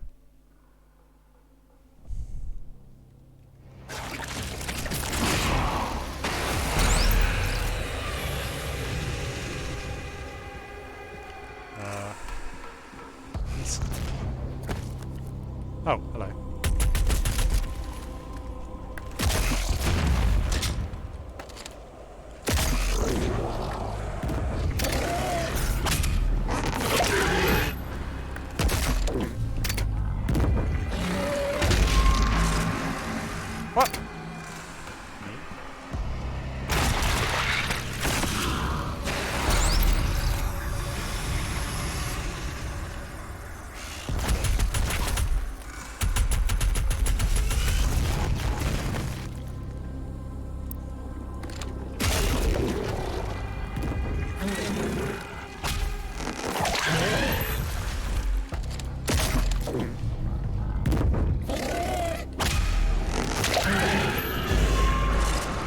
How is that a fail?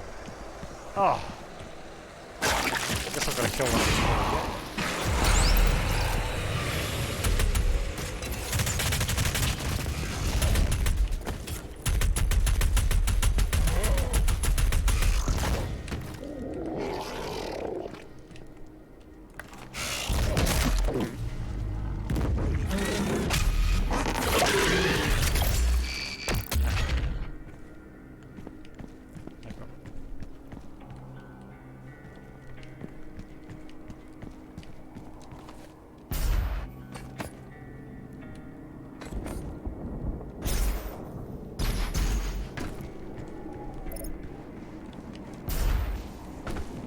I like that kind of optional challenge encounter, although I'm not super keen on it being both a secret and really inconvenient to get to. That's not adding very much to my... that's very Devil May Cry, right? I say like I know anything about Devil May Cry.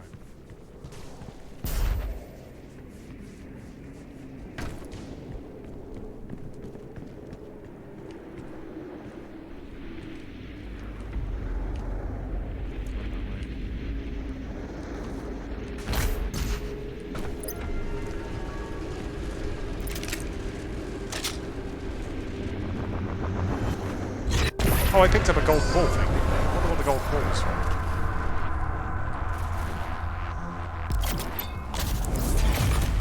Ah. Just what I needed. Now we're back in the city again for some reason. It's very Japanese, this. Like, feels like a very Japanese, like, just randomly wandering from place to place with, random things happening and random people talking to me and no real idea of what's going on. Hey, buddy.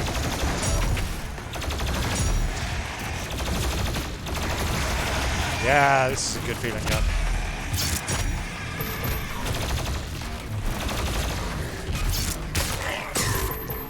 I like this more than the shotgun.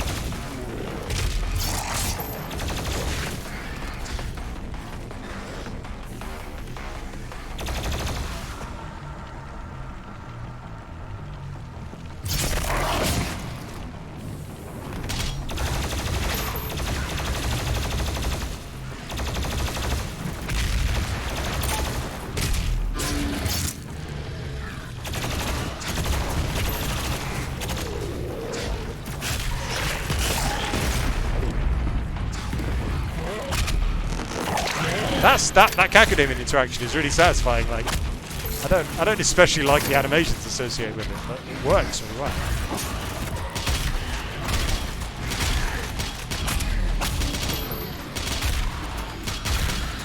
It's quite satisfying to have a specific weapon that interacts with a specific enemy. I don't remember seeing that mechanic in a shooter before. Like,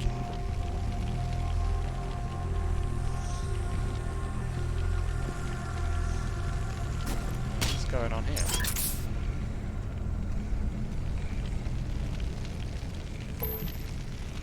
Lots of portals. Ah. Apparently R50 is my armor cap.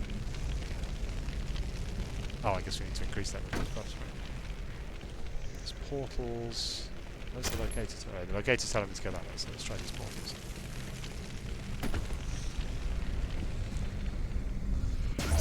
Nope. Did I just come back out somewhere else in the same map? No? Where am I now? Oh yeah, I did. Yeah, that's the opposite. Yeah, I can dash all over the place now, Theo. Air dash.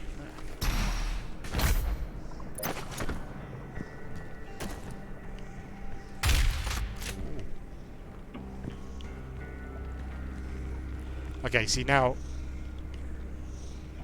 He can get through that hole, right? I'm not a fan of that kind of secret design.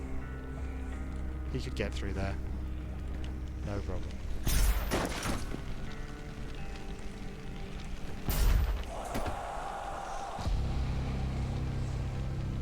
I like that.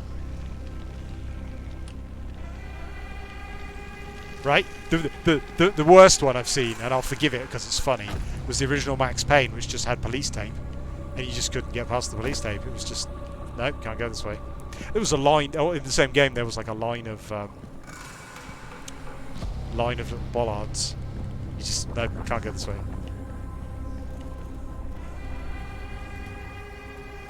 What's that? Okay, so if this is an organisation of Doomslayer guys, I guess these are their giant robots. Because they've also got giant robots, because everyone in the setting has got their own giant robots.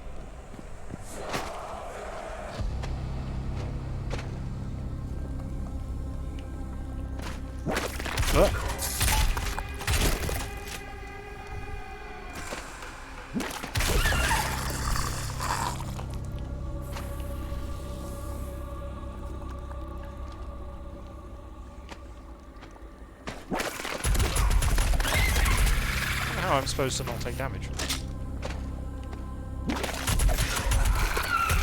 Dive sideways, maybe?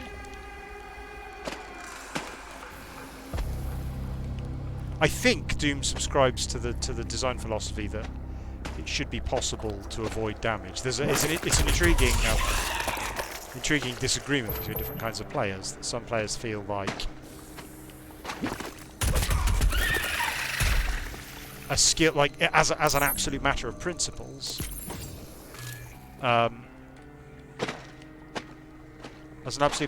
you should be able to avoid all damage.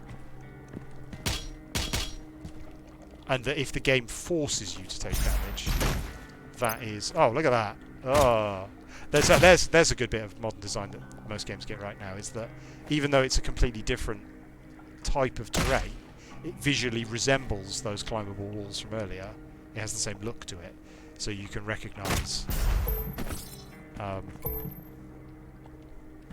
you can recognise the similarity between them.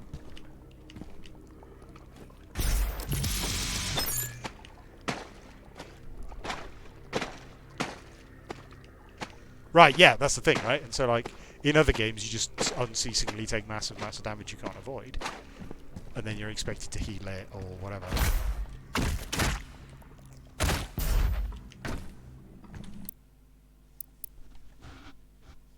Well, I definitely want to upgrade my plasma rifle, don't I? Firing the plasma rifle builds up excess heat that can be released as a powerful blast. Or, hold mouse 2 to acquire a target, then fire a concentrated beam of plasma energy that locks down the enemy and causes them to explode. That sounds fun, but kind of like what we might. Yeah, let's why not? I need more ammo though.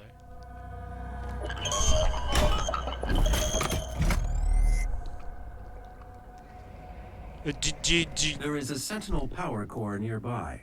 You can use it to activate the mech and clear a path forward. No, obviously. Makes sense.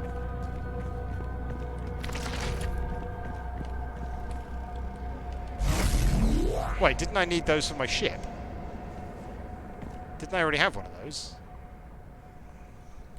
Isn't that the same thing? Oh, he's gonna Iron Man at him, look. That's cute. So can I not punch this?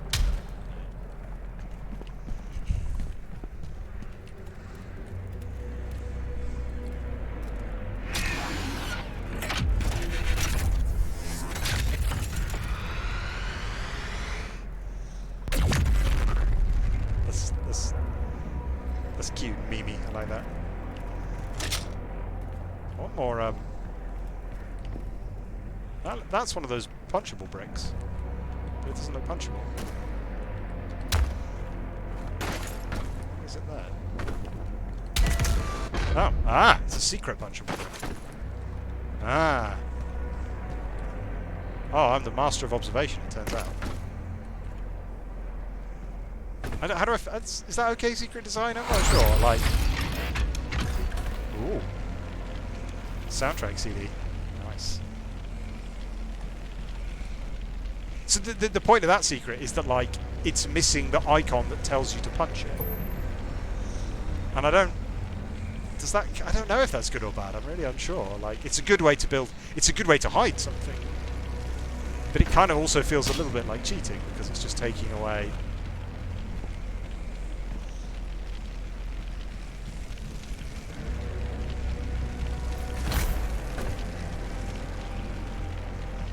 assuming we're going up there eventually via a different route.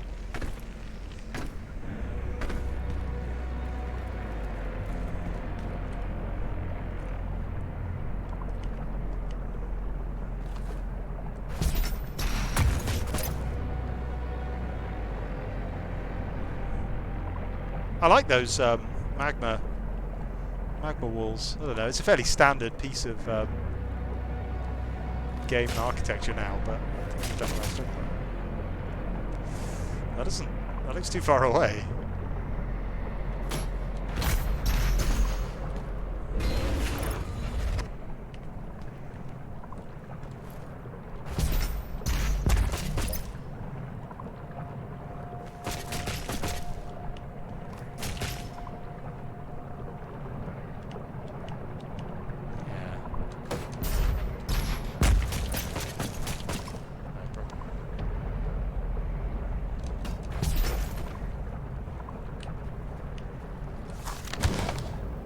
Of the Sentinels.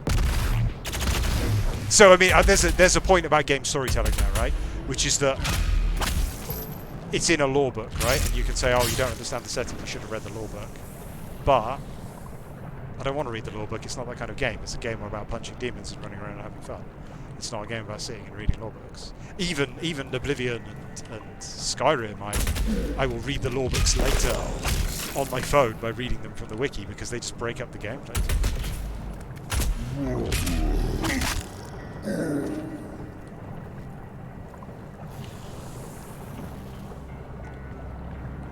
If it was like you know, if it was like RuneScape, if it was a laid back, you know, relaxing game, then I'd love to have something to read while I'm doing that. But is that where I came out?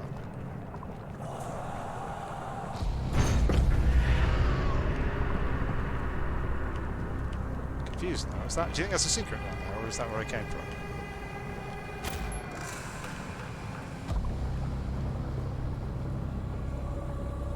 It looks like there's a sequence of locks. I'm going to go have a look down here.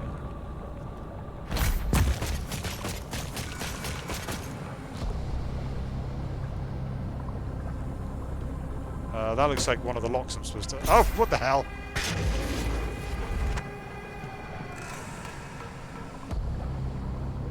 That looks like probably one of the locks I'm supposed to unlock.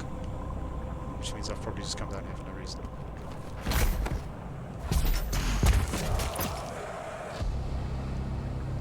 I like that little triumphant roar sound. That's great. Oh no, do I have to go back over there? Right, okay. Yep.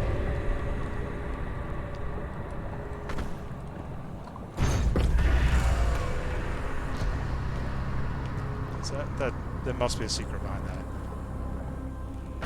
No? What?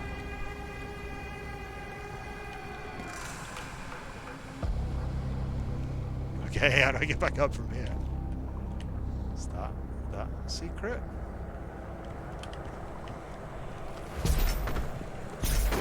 Why is that there? That's strange.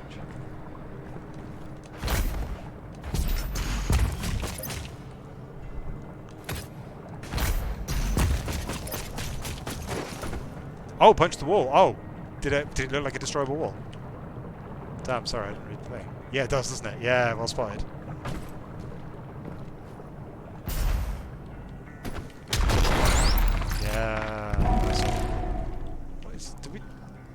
I don't think it told us what that big purple ball was.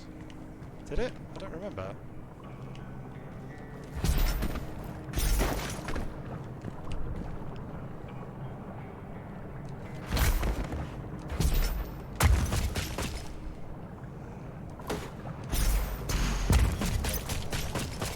Oh, probably, yeah. Seem awesome. Okay. Like, I have no idea where we are now. Where are we? Are we still at the Paladini Fortress place? Are we just in a completely different part of the world? I've got no sense of place in the world. I really don't like that.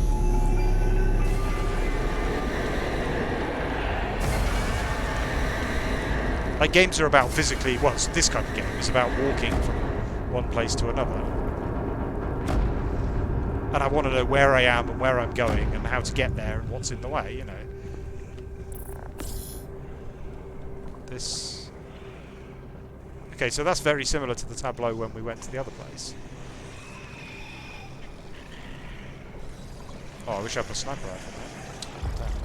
Do you think we missed any of those weapon things? Not here, anyway. Oh, there's something. Something up there. Let's let me get to that. This looks complicated.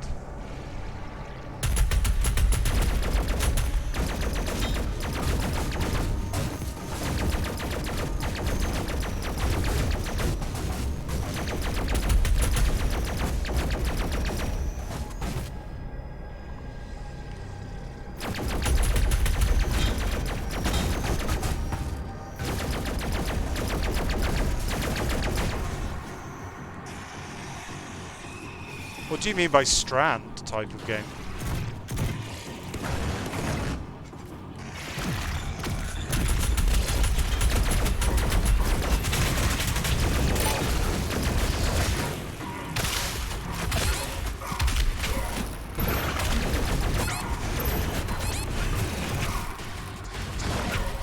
Oh, right.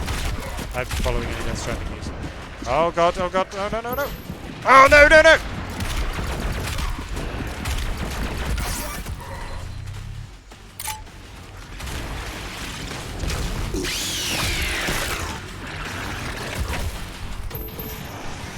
Is it not very good? Like, I was never a very big Metal Gear Solid fan, so I haven't really followed the series or the creator.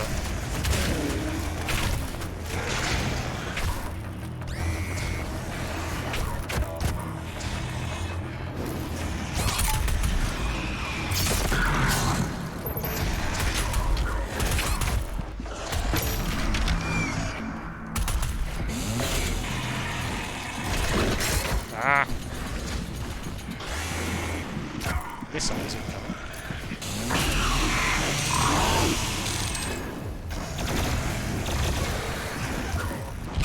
I think the ammo quantities are a little low. I guess they're like that to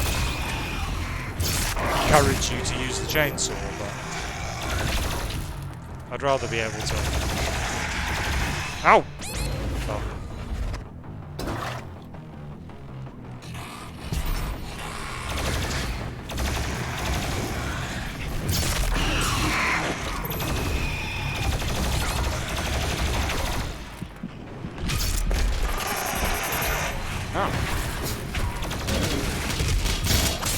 Getting to set people on fire.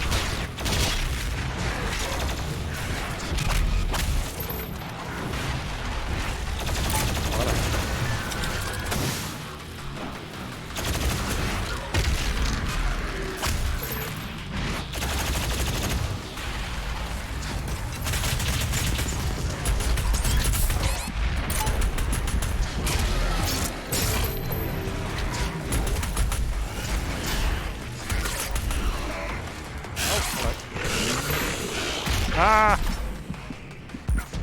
There is entirely too much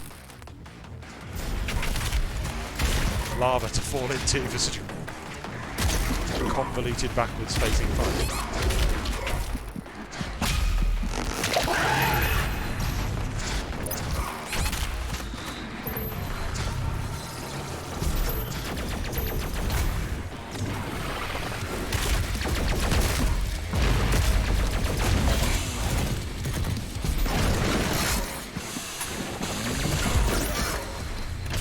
Ah.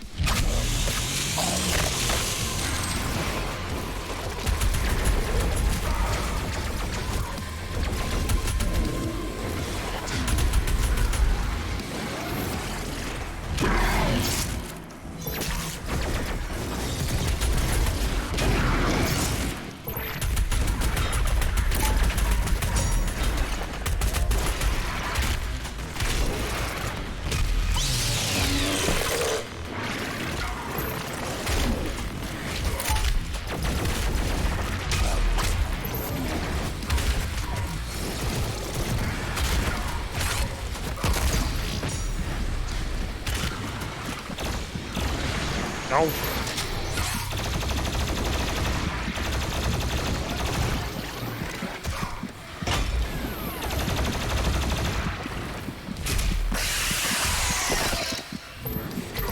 Oh, I forgot to set them on fire again.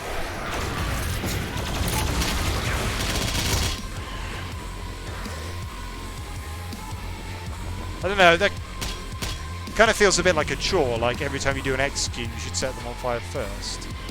Doesn't quite feel...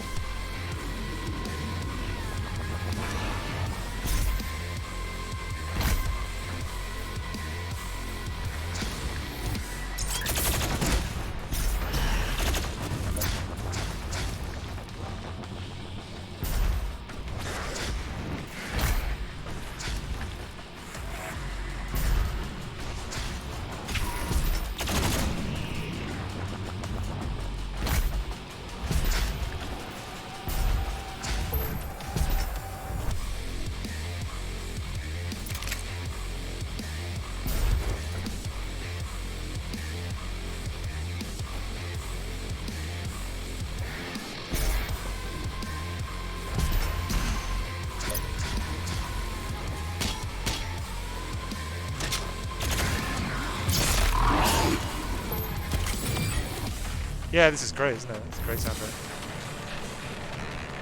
Where do we go next? There's a punchable thing on that demon's chest. I'm guessing we need to get him to stab it somehow. Huh?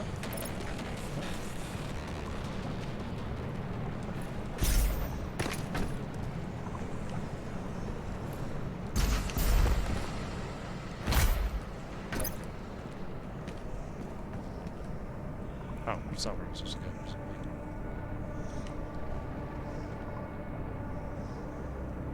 It's an obvious way to climb back up.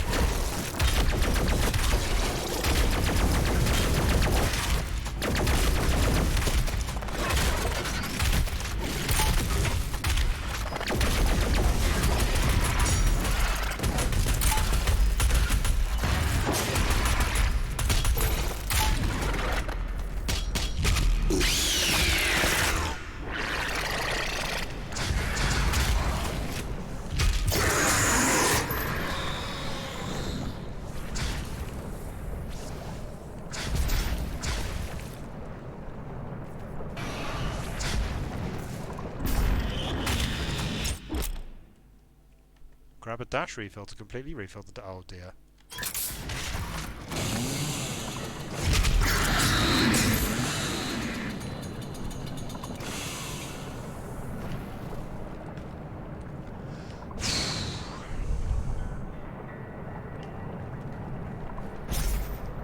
I feel like it's taking us away from... oh, maybe that portal goes back up to the guy's sword or something. Doesn't seem like something we would not get. The pop-ups.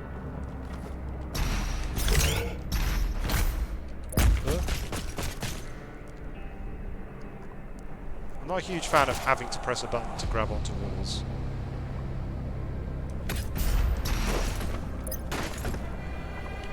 Ah, so... right, so there must be two different kinds of battery. There must be the kind of battery that we use to charge up our ship, and the kind of battery that we use to charge up robots. But I swear he called it a sentinel battery.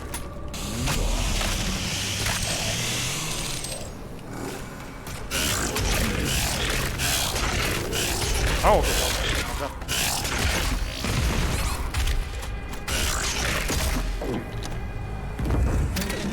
don't seem to really have his mouth open. Oh, and I forgot to set my fire again.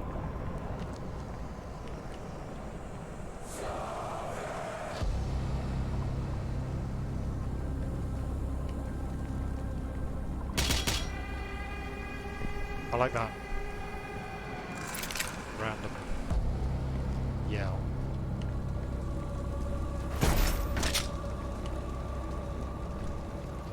Reminds me of the Chaos Warriors in Total War 1 and 2.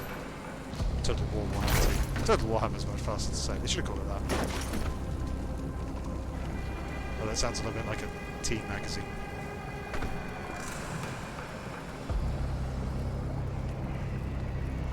The Chaos Warriors in Total Warhammer just say "Soon," which is a great battle cry. Oh.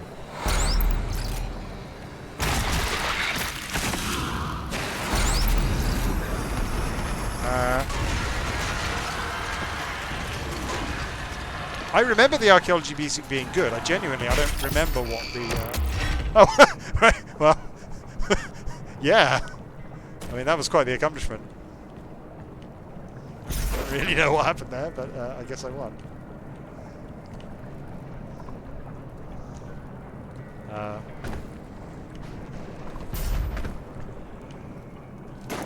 I specifically sent a message to the music team saying, "This music is fantastic." But genuinely, I can't remember what the Infernal Source music is like.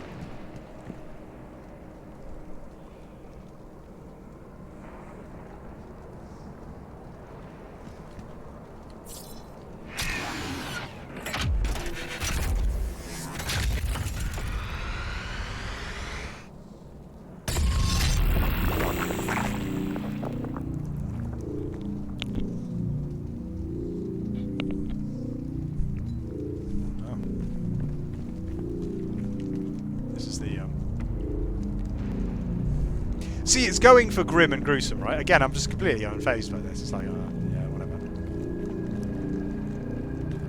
Occasionally something does make me... God of War 2, I think it was 2. That had a superb one, which actually did make me kind of go, "Gugh," where you're wandering around in this maze and there's this machinery whirring, and you need to turn it off for some reason. I think it's like a spinning blade or something. You need to disable the spinning blade. And you meet like a wounded... So your character is in God of War 2 is like the god of... He's the war god of Sparta, so Spartans worship him. And you meet this like wounded Spartan soldier in the tunnels, and he's like, "Oh, thank God, it's you, Kratos! You've come to rescue me." And the only thing you can do is to interact with him is pick him up.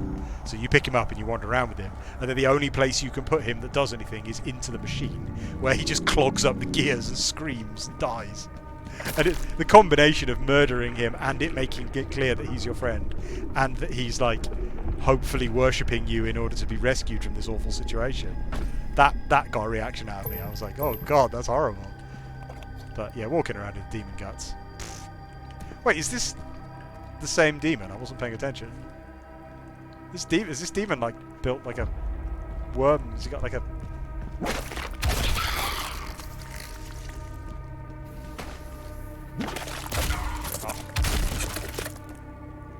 Okay, so the way you deal with them quickly is to shoot them with the shotgun.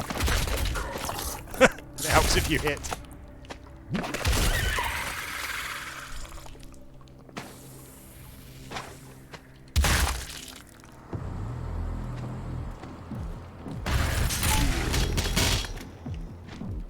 Very much.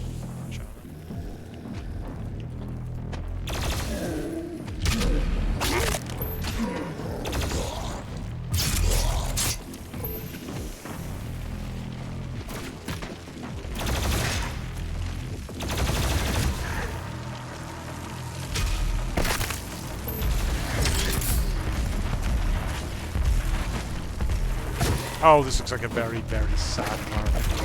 Oh, God.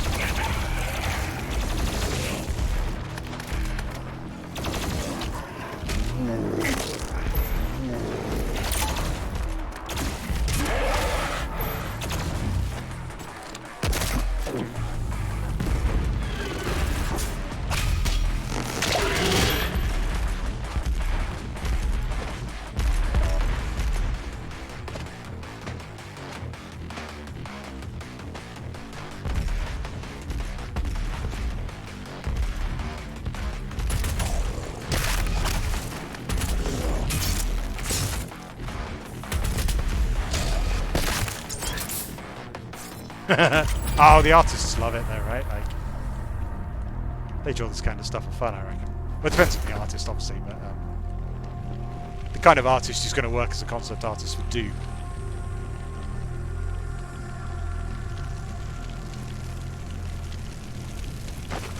You know, the best artist job in the world, I reckon. is drawing metal album covers. Because that's the kind of thing artists put on their like put on their portfolio that they never have to draw, like, you know, just like a random like like a skull mountain surrounded by a lake of fire with chains, and then a flaming skull horseman riding a motorbike or something. And really, that's interesting. For Mortal Kombat 11 specifically.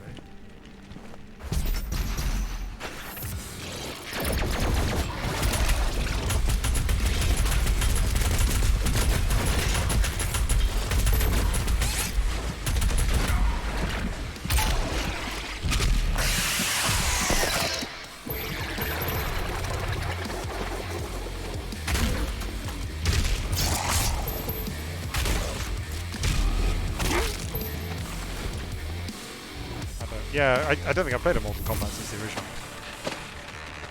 Is it actually 11 or is it XI?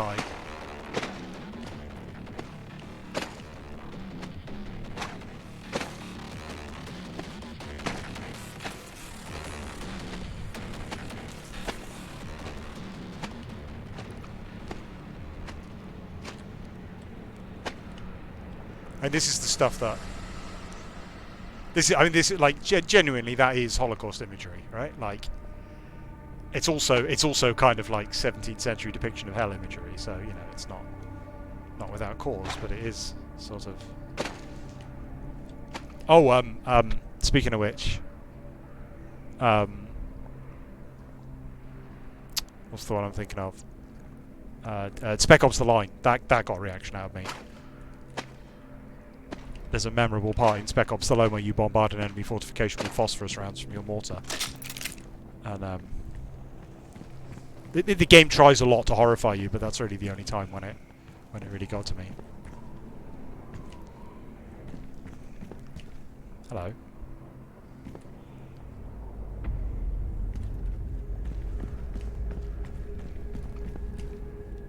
Yeah, Spec Ops: The Line is worth looking at.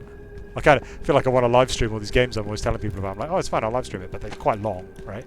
But like, yeah, Spec Ops: The Line it doesn't quite work. It's almost, I don't know.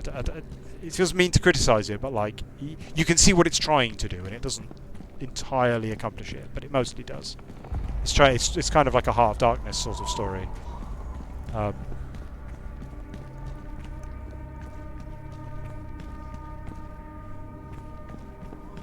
That's where I came in, right? So, oh, this is jump, right? Okay. No. Definitely haven't got the hang of.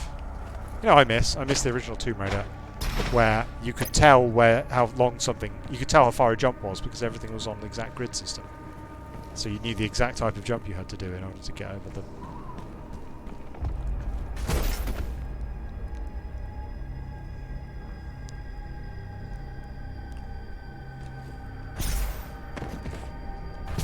Yeah, I mean, I'm okay with that kind of thing, Dor. Like, that's as long as it's like it's not presented as a moral choice. That's not really the point.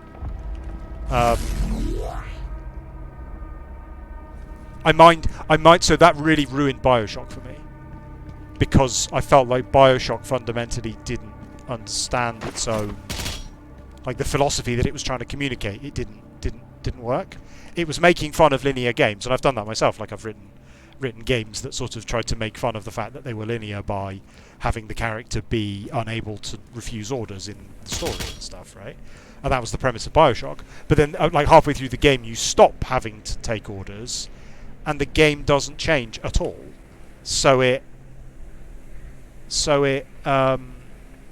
didn't actually follow the premise. For the, you know, if the second half of the game had been like an open world game where you could get around things and not just have to linearly follow instructions and walk down corridors, that would have worked really well.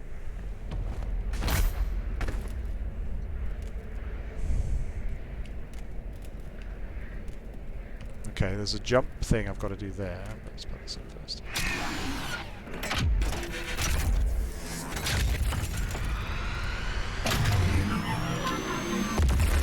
It feels like a missed opportunity that these giant robots don't animate. You know, they just Like, they just shoot guns, but they don't, like, get up. I feel like if this was God of War, this dude would have just reared up and punched the demon in the face and then gone back to sleep again. Alright, so I've got to jump, dash, jump again, dash. I think.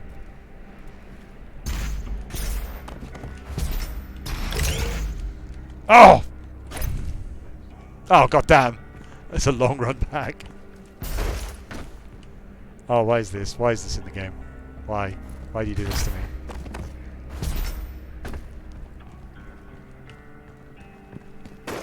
I think I must have mistimed my jump and my dash.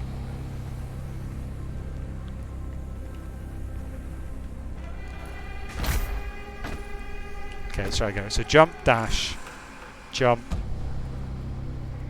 I think I've got... Do you get launched up into the air when you leave the thing? I think you do. So I need to jump, dash, jump, dash, jump, dash. Oh, that didn't work. Okay. I jumped, I dashed twice.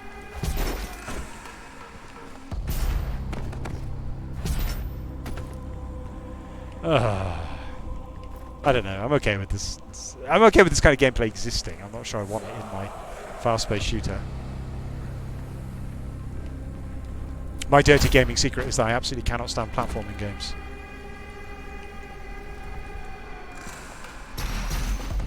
Oh no, I did it again!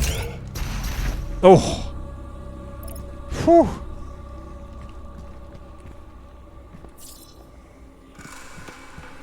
Oh, the block. I didn't see a shortcut.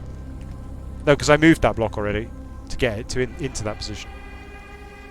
I don't think there was a shortcut.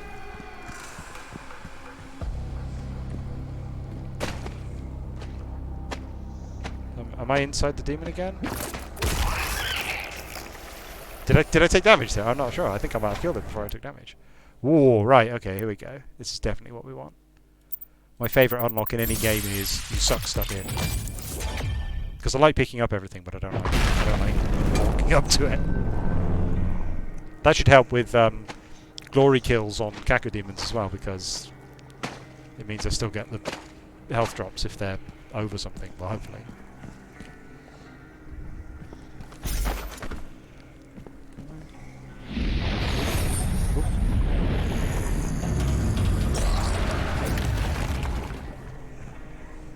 I like that it did that in a way that my character couldn't possibly see. Any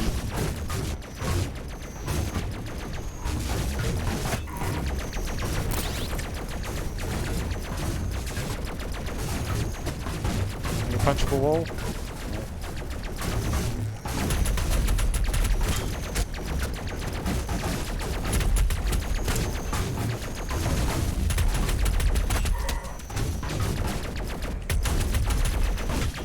I really should have taken that sniper rifle, shouldn't I? With multiple times where... I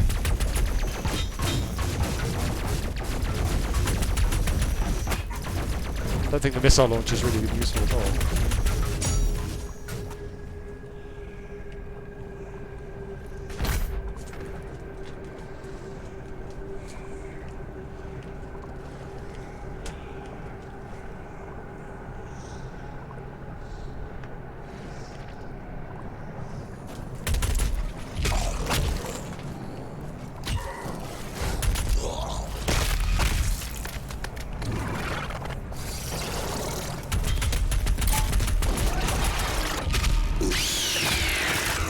Yeah, Half-Life had that whole no cutscenes thing, right? But then again, I'm not a fan of Half-Life 2. I was a huge fan of Half-Life 1 that came out. That was my first real FPS. I said earlier, like I played Quake 2 training for Half-Life. Oh no, that's not true. Sorry, no, I've got that wrong. I played Quake 1 with mouse lock. I'd completed Quake 1 long before Half-Life 2 came out. But then I played it again with a mouse, because I'd never played it with a mouse before, to train myself to do mouse look.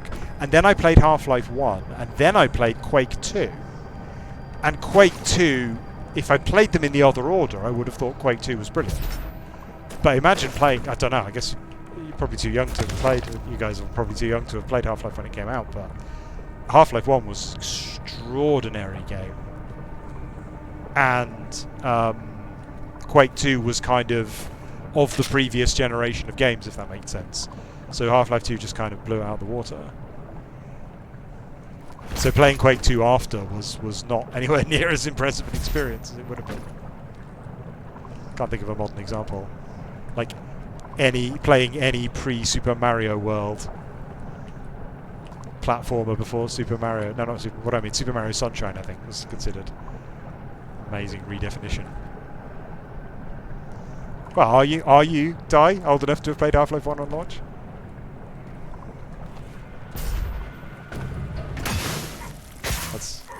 I'm not. Oh, okay, interesting.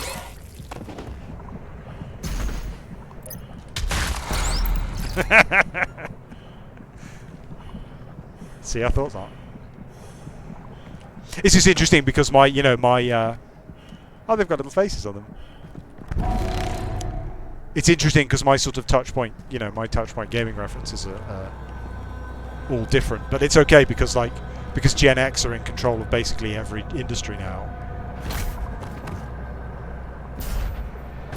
I was commenting that I was talking to Deg. Deg is like 20 years younger than me, and it's really interesting because he and I share all the same cultural references, because everything that was a big thing when I was a child was still a big thing when he was a child. I mean, there are exceptions, right? Like Pokemon didn't exist when I was little, and Harry Potter didn't exist when I was little, but for the most part, the cultural references are the same. Whereas if I compare with my dad, like nothing my dad was interested in as a child still exists, basically.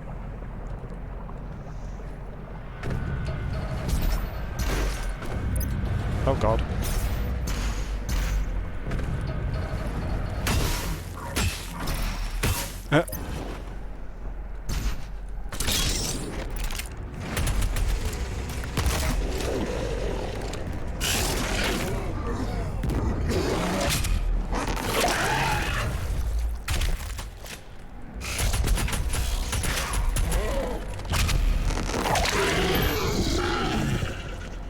Yeah, I don't think Half-Life 1 really holds up so well anymore, because most of what it accomplished is passé now. And then, oh yeah, so I was complaining about Half-Life 2, right? I wasn't a big fan of Half-Life 2. And part of the reason for that was that I don't feel like it understood some of what made Half-Life 1 so good. But also, it just had this whole thing where it made such a huge deal. Like, the point of Half-Life 1 was that you were an everyman. You were just this guy who showed up to work, and that was the point. Whereas in Half-Life 2, everyone constantly goes, "Oh my god, it's you! It's the amazing saviour! Oh my god! Oh my god!" I don't know. I'd be surprised if Half-Life 1 was still worth playing. Something like System Shock 2 still is. I think System Shock 2 hasn't really ever been bettered. But I think Half-Life 1 became so integrated into just how all shooters after it were made.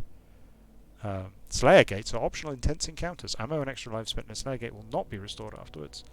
Completion rewards 3 weapon points and an Empyrean key. I don't like this whole ammo isn't restored thing. Completion awards 3 weapon points and an Empyrean key. Each Slayer gate is unlocked with a Slayer key, which is near the gate. Oh, we better do that then.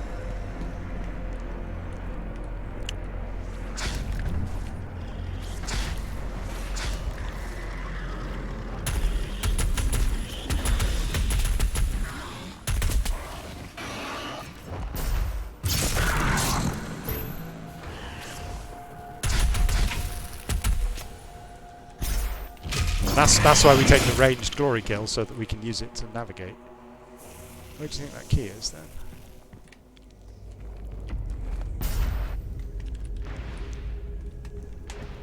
Probably this way, right? Which way does the objective want us to go? Yeah, the objective wants us to go that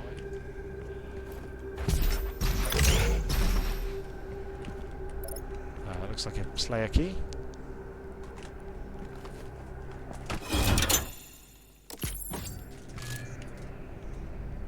Half-Life 2 did do some really cool stuff, but it was essentially like a succession of gimmicks. Like there was there was the ant people gimmick, and there was the turrets gimmick, and there was the gravity gun gimmick. But it didn't really have a strong identity in the way that Half-Life 1 did. I didn't feel.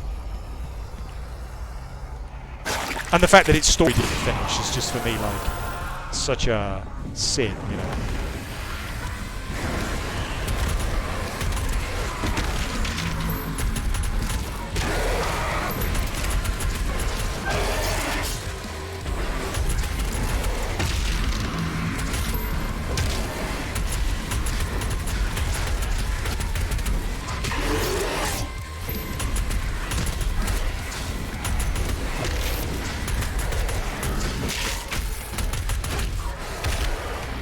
Oh, hello. Down here.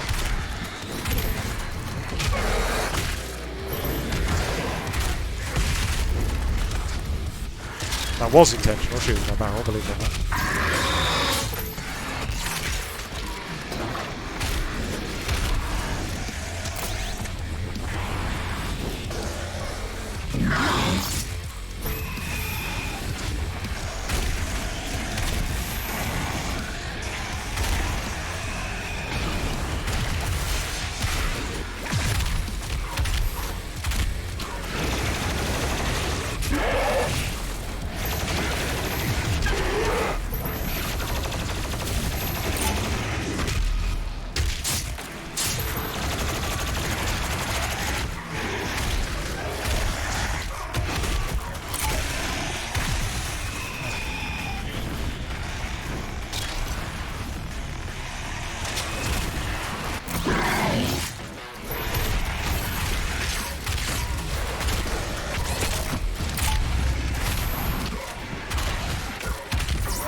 Oh.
Oh.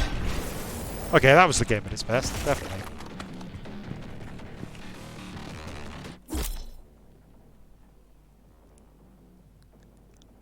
Acquire all 6 Empyrean keys to activate the Maker device in the Fortress of Doom.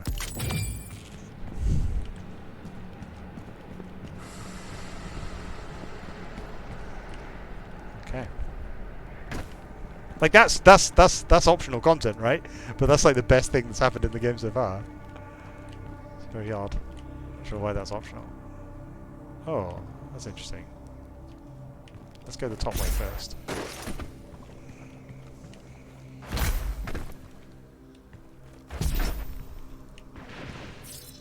Oh, okay. It's just the same, right?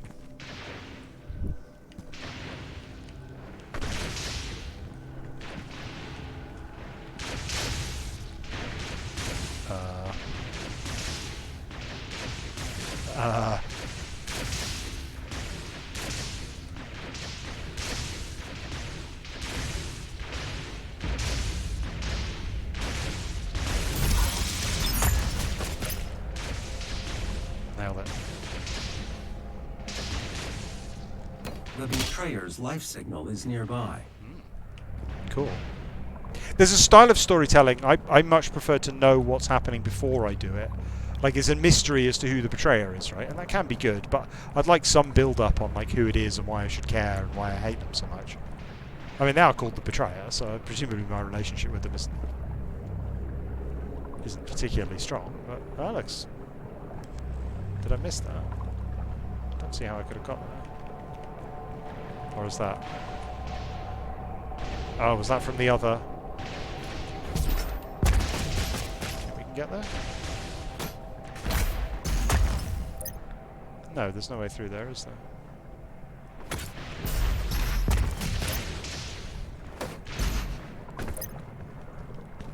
Must be another way later. Yeah, well, there's a distinctive style of storytelling which I have some respect for, of sort of not telling the player things that their character knows. It's not intrinsically wrong, but I don't really have any build-up. You know, I'm not excited for the confrontation. Everywhere. What? Why? Why are there motion sensors and artillery everywhere? I told you all to leave me here. I am where I belong. He's got a Predator shoulder cannon. I want that. No, it's my flamethrower. Have I got the same thing? Flamethrower. Saving your people will not bring you peace. Only make the burden you carry worse.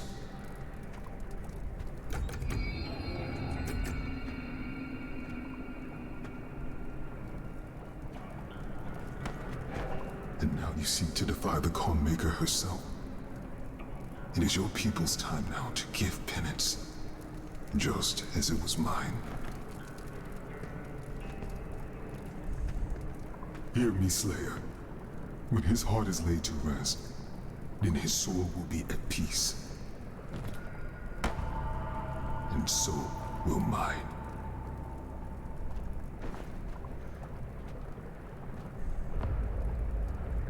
I wonder what that was. Well, apparently it wasn't a power-up. I have no idea. Like, there's some deep lore. So he's another dude like me. The Green Lantern Corps, basically. Angry Green Lantern Corps, that's what we are.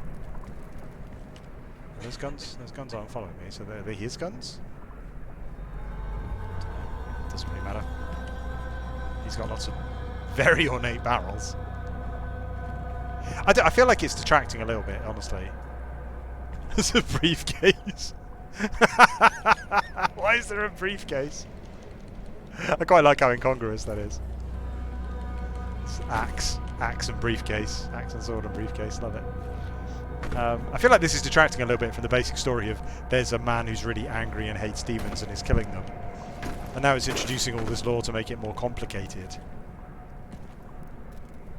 So it's not a story about a man who's angry and hates demons anymore. It was fun in 2016 because you were completely tangential to the story. You were this weird guy who killed demons, and you were in a situation that had demons in it, but that was, you know, the story was about the demons and the corporation, and you were sort of an outsider to that story. But here you're obviously way more integral to what's going on.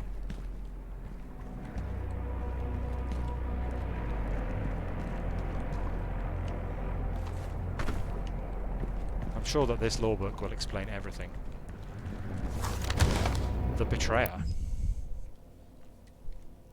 After years of prolonged war against the demonic threat invading their world, Argent D'Nur launched an offensive strike across dimensions, sending their greatest warriors into the heart of hell itself. Despite their training and their preparedness, their honor was undone by deceit. Betrayal at the highest levels of command left Argent D'Nur's bravest warriors cut off and scattered in the hellscape.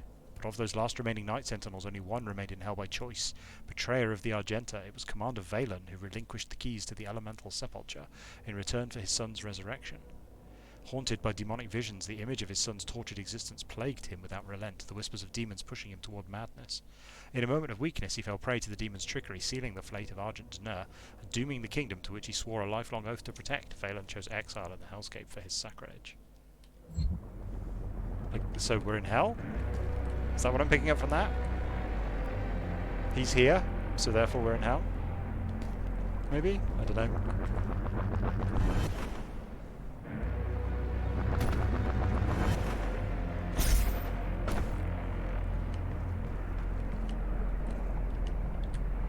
Yeah, that's that thing I was looking at earlier.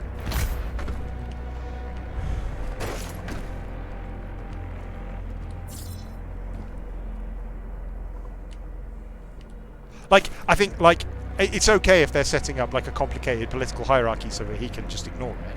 That's fine. But so far he hasn't, like, got punched or punched anyone or got angry with anyone. He didn't punch the ghost.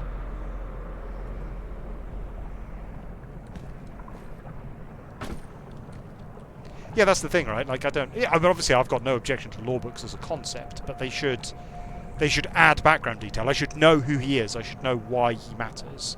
And then if I want to read the story of that time when he betrayed everyone for the sake of his son. Yeah, okay, sure, give me a law book where I can read more backstory about that incidental detail. But I shouldn't need to read a law book just to understand who the character even is. That's just bizarre.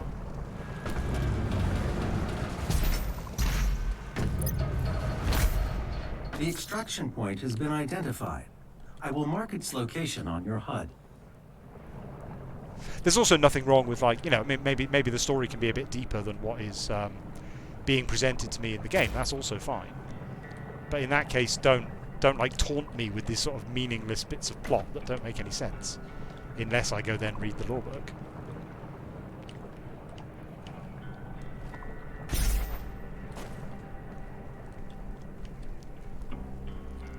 Okay, how do I get back out of there? Turn round? Is there... Oh. Is there a spin 180 button? Because sometimes there is.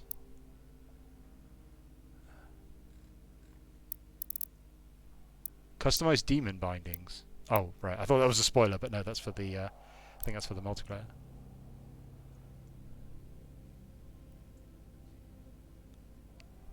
There's something called Crucible I don't have yet.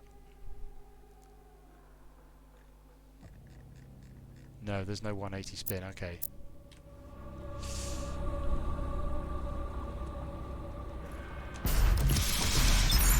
Hey!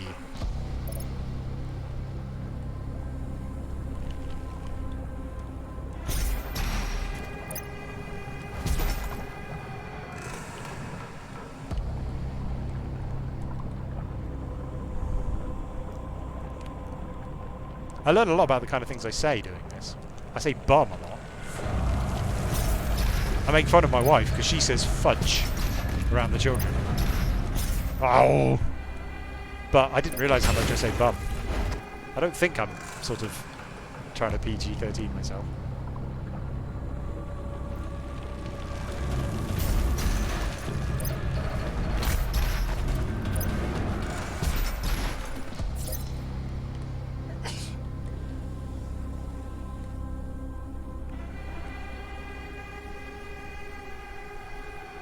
What's going on there? Can't really make out what that is. Is that a hand grabbing? Can't really see what that is. No, that was my wife. We're a bit poorly, so we've got the kids off school. I don't think it's the virus. Oh no, have I just gone? Oh.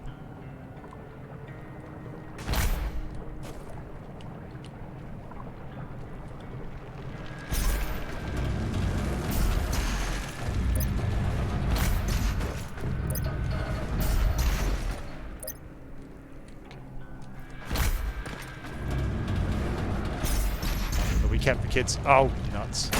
If you hold down shift, it dashes twice, which isn't really what you want.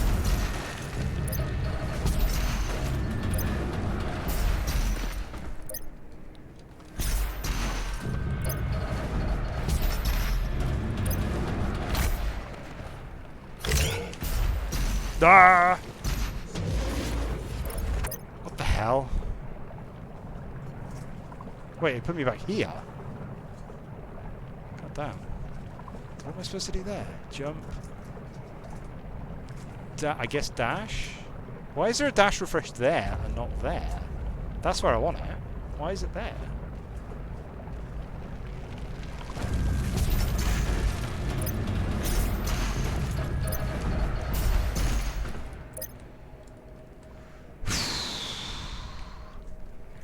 I didn't. So in DMC I was a huge fan of.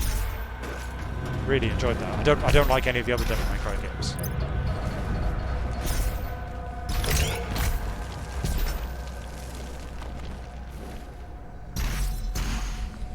Hey.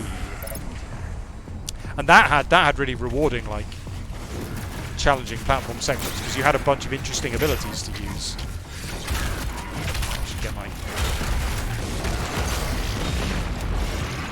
fight face on there.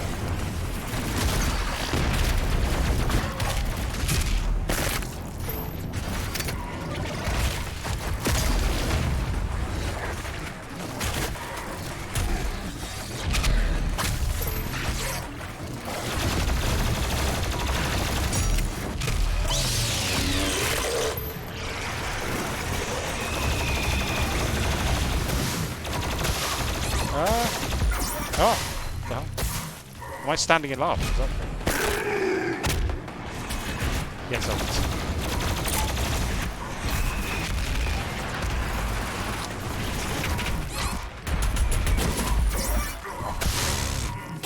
Nuts.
Everyone keeps asking me to stream Animal Crossing. I don't really get it. Is everyone just streaming Animal Crossing on there?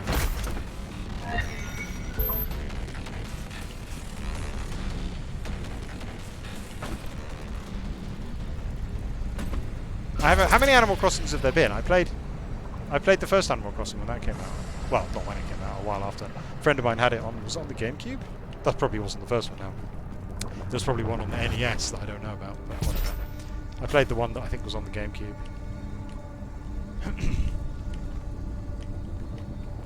And it was cute. I liked its fishing mechanics compared to MMOs.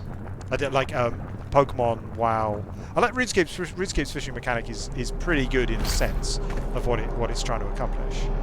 But WoW's fishing mechanic is pretty horrible. Pokemon's fishing mechanic is pretty horrible.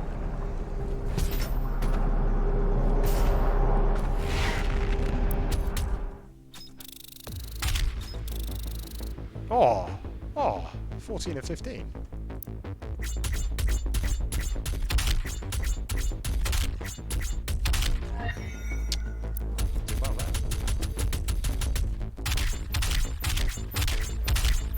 Oh, there was only one mob.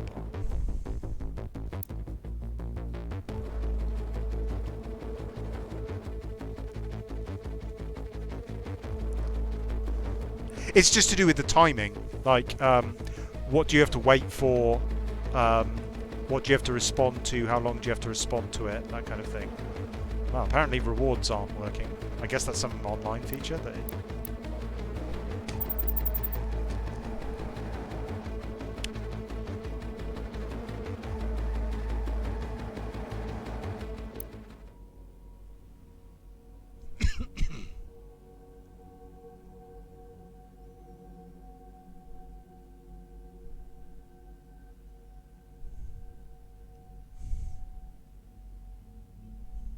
yeah, so far, gameplay-wise, they seem to have recognised what was good about 2016 and doubled down on making sure there's more of it, which is good. I think at this point in Doom 2016, I hadn't had this many like intense combat levels. Story-wise, spending an awful lot of time telling me things that aren't very fun. By activating your celestial locator.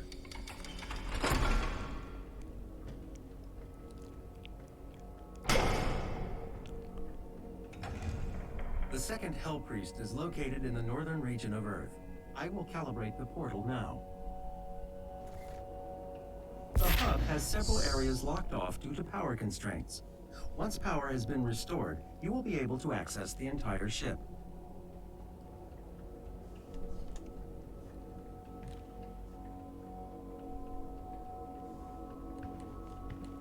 This is my Green Lantern ship, I guess, that I have. Why was I in a sarcophagus in the previous game, though?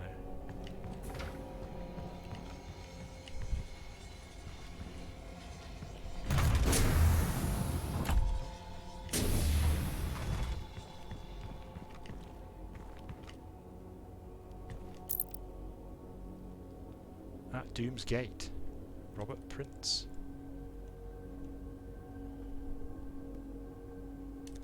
Well, I don't. I assume it's his. Oh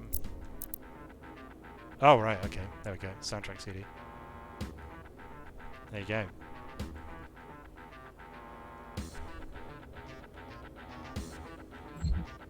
How exciting!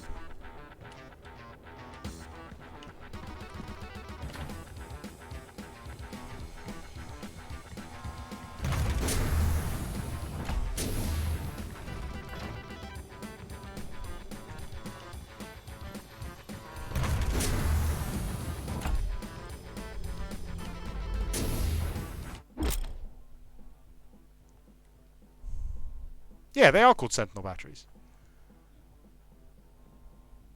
Ugh. I wasted some power-ups on like just activating giant lasers and stuff. Is there a choice about what I spend them on? It's a fancy steampunk spaceship I've got.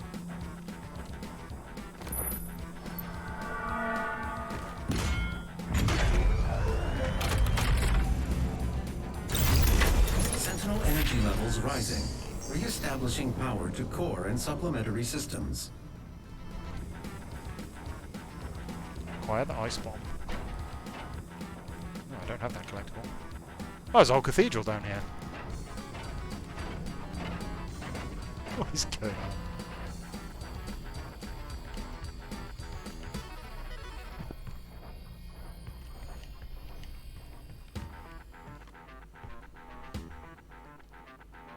It's the secret collectible for doing all the retro things, I imagine.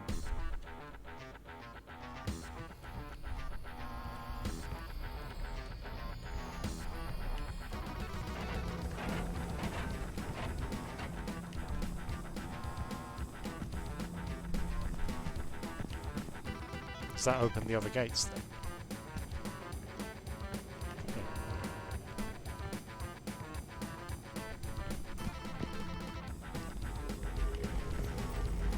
Is it sacrilegious to say I don't really like this music?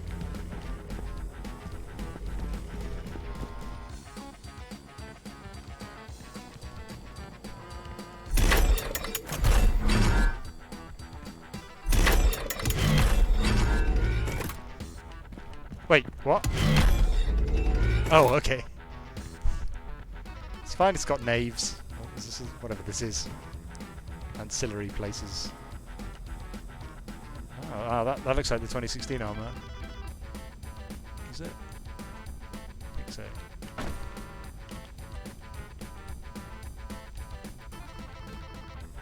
See, how cool would it be if you just jumped off? And that's how you got down to Earth. That'd be great.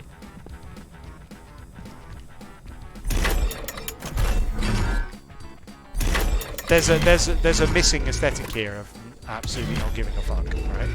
Like that was what in the previous game that was what the character was like. I absolutely do not give a fuck, and I haven't really had any of that so far. Oh, it's different from the second.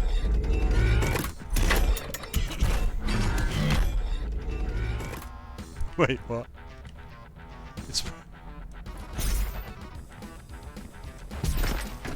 It's broken off.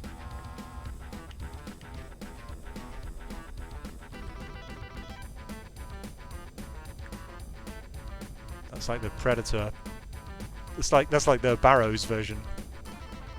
Barrows Doom there.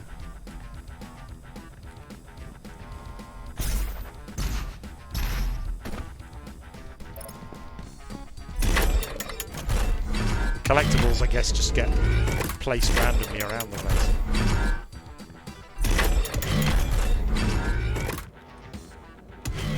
Oh, there's another floor down there. I guess it is a whole, like, iceberg thing, isn't it?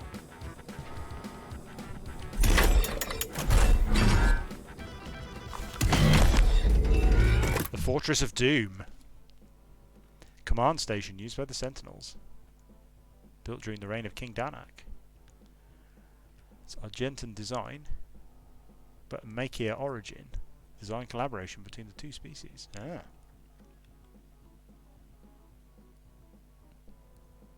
So Maker is called Maker because she's a maker.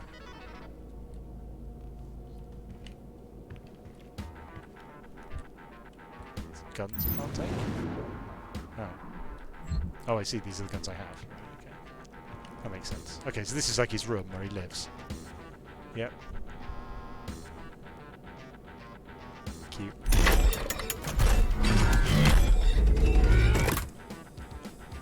He likes to read comics. That is at least a piece of characterization, although it's a terrible piece of characterization. What's he got?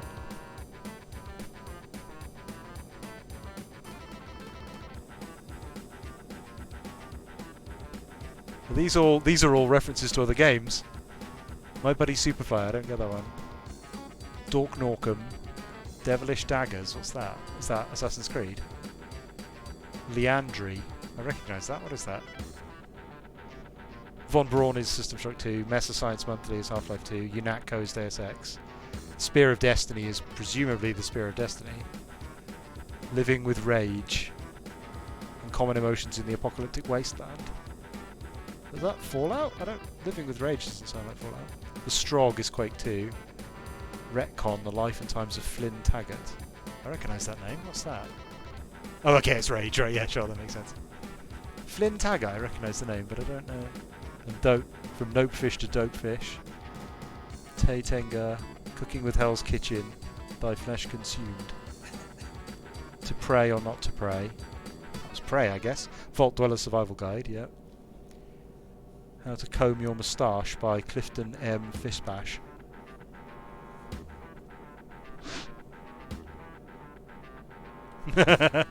It stands out a little bit, doesn't it? Oh, there's loads more. Dungeons and Demons, The Count of Cadinga Christo, Eat, Rip, Tear, 50 Shades of Slay, Slayenstein, Don Slayote. Okay, I'm getting the theme here. Slay House 5.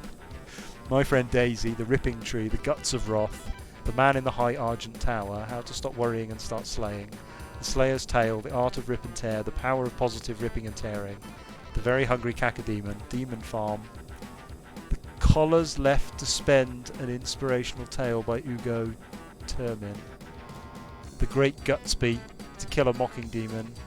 No, was that 1,984 Dead Demons? That's a bit weak.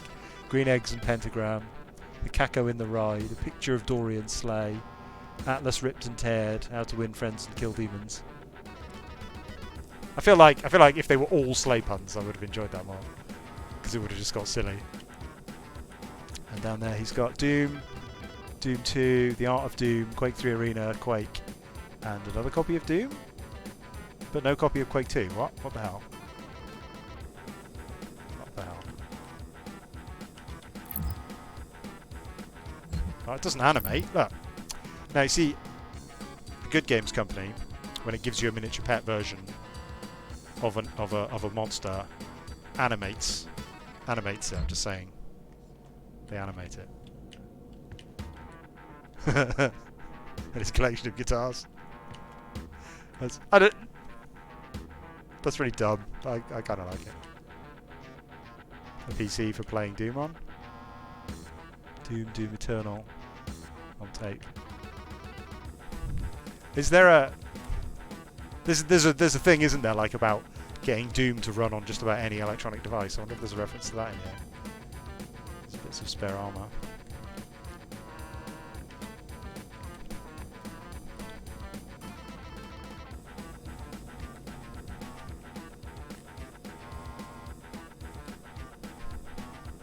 Like him.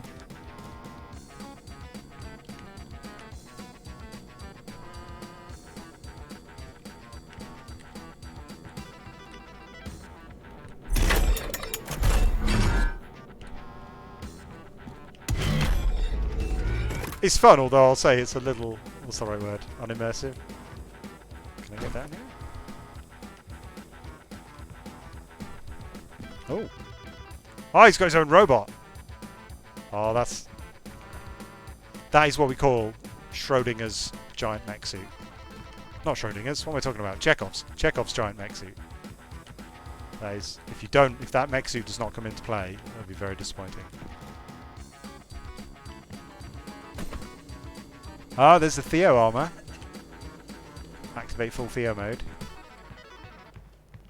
Never go full Theo.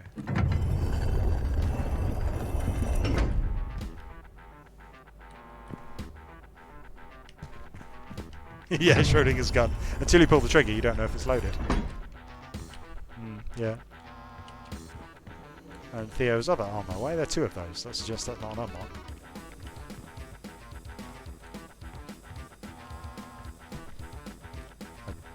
I don't know how to get out of here.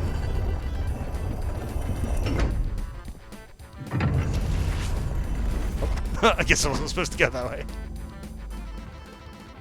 Okay, what am I actually supposed to do? I was supposed to collect some sort of ice thing, wasn't I? That looks like an ice thing to me. Can I not have it?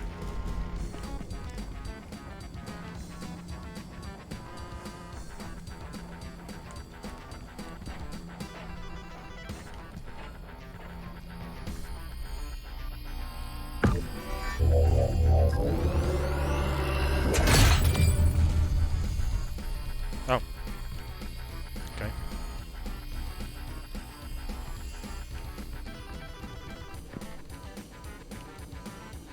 Do you think those are to put power batteries in? In which case it's a whole fuck that. Oh, there's one of those in there. Oh. This is where I go and Google what these things do. I'm not a fan of this sort of discovery in games. There's nothing wrong with it. I just personally don't like it. Like,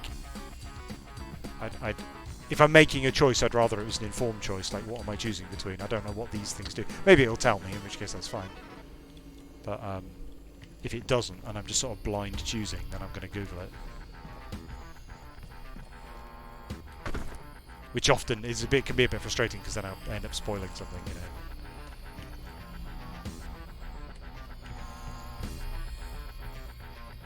Okay, I know what those do. Looks like they need 2 batteries each. Okay, so presumably we'll find out what those armor things do, so that it can then. I feel like there's a neat like trick missed here where like. Maybe they didn't. Maybe I don't know the source material enough. Maybe it is the joke. But like, if your flying spaceship was actually one of the levels from an earlier game,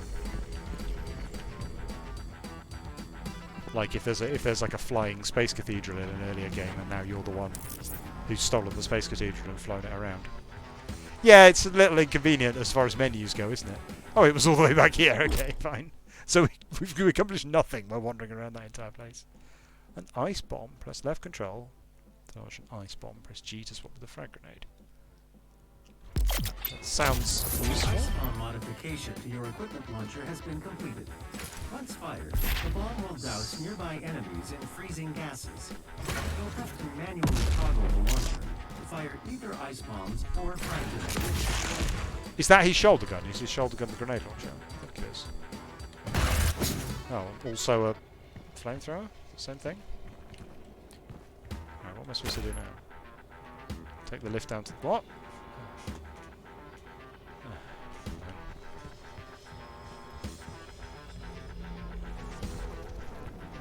All the way back down again.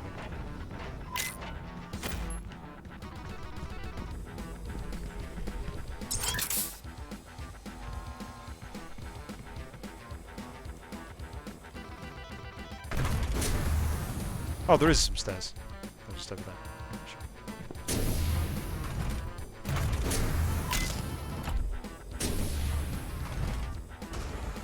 It's pretty picky, this left.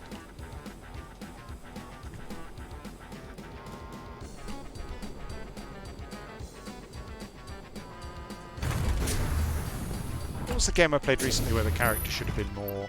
I think it was God of War. I think it was the God of War remake. Like, Kratos is another character who's defined by his like absolute masculinity defined by like just refusing to do what anyone tells him.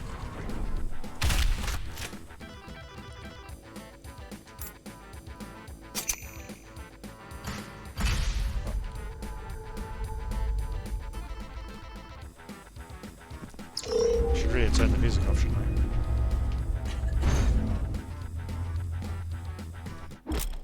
Demon Prison. The Demon Prison allows you to practice fighting demons without dying or permanently losing inventory such as ammo or extra lives. Okay, that sounds pointless.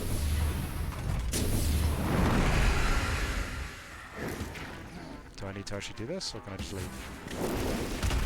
Yeah, I can't just leave.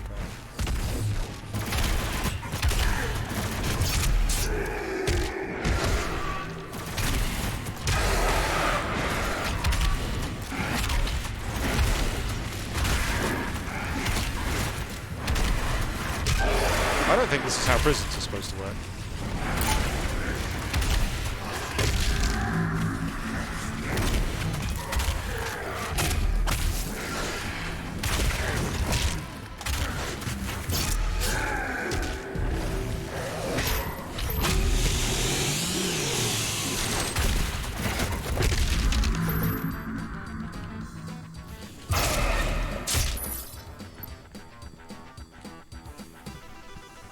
Yeah, that's true, actually. I should get on board with get on board with Tucker Carlson. This is a Tucker Carlson prison.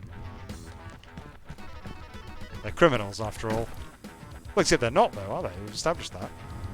I think my character is the anti-state insurrectionist here. Like one.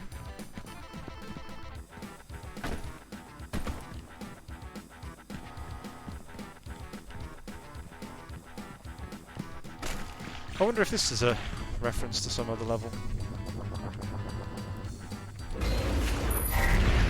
Oh, absolutely. I mean, America is... In the UK, we occasionally jokingly refer to it as the American Rebellion. I imagine that's how it was referred to at the time.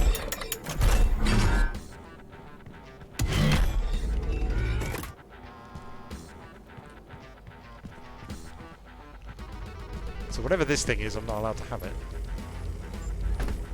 This is probably going to send me back down here in a minute, actually. Acquire a Praetor suit point.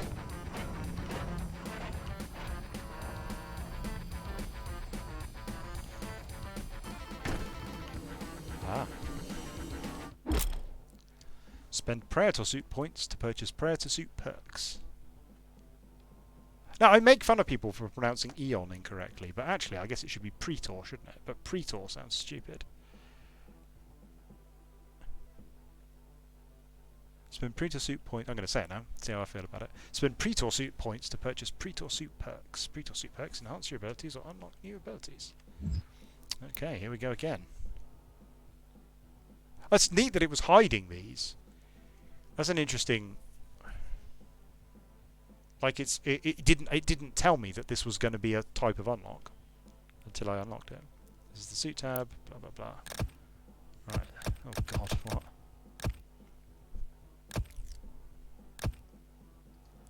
Barrels that have exploded will respawn. Barrels leave behind ammo. Faster frag cooldown. Oh, so okay, so there's a frag grenade category, an environment category. There's almost certainly going to be one that like highlights collectibles or something, so we'll grab that one.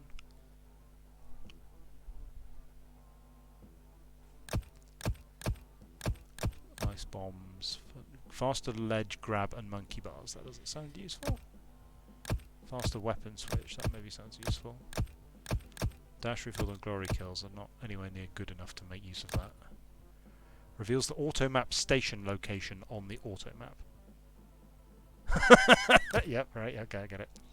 Reveals all progression items on the dossier. Don't know what that means. Reveals the position of all progression items on the auto-map. That's what I want.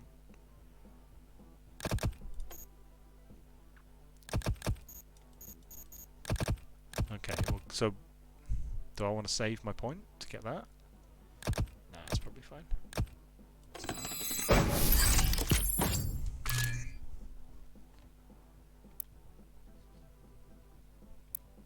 I can also check on my Sentinel progress. Ah.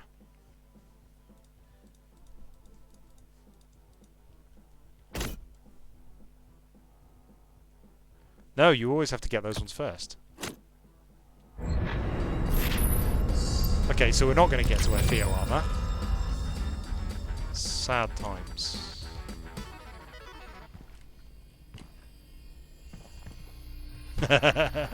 Yeah, I'm definitely the PVM mod. Absolutely. I'm an expert at PVM.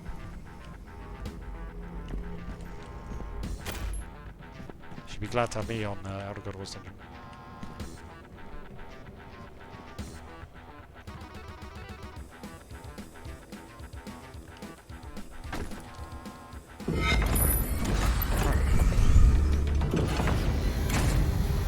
Probably stop 30 seconds. This is an ARC broadcast. To any ARC personnel or survivors operating inside the Hellified zones, please be advised. More Doomslayer sightings have been coming in. ARC leadership do not recommend any attempts to communicate with the Slayer directly. Please avoid all contact with Doomguy at this time. While it is clear that the Slayer is an enemy of the Challenge, it is unclear if he could also be a threat to civilians.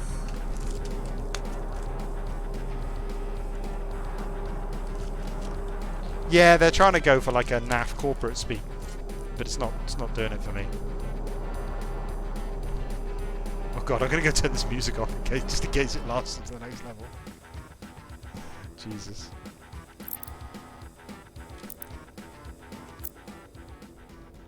Phew. Oh, my brain. Oh, so I guess from the fact that they were calling them mortally challenged, then those soldiers are supposed to be zombies.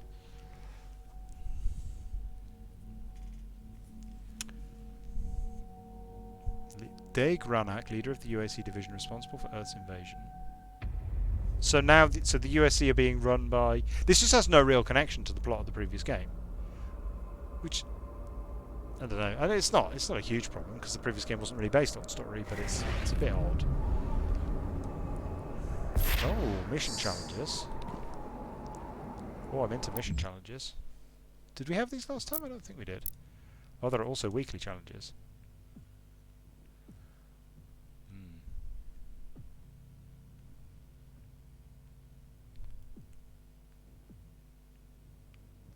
Oh, I see.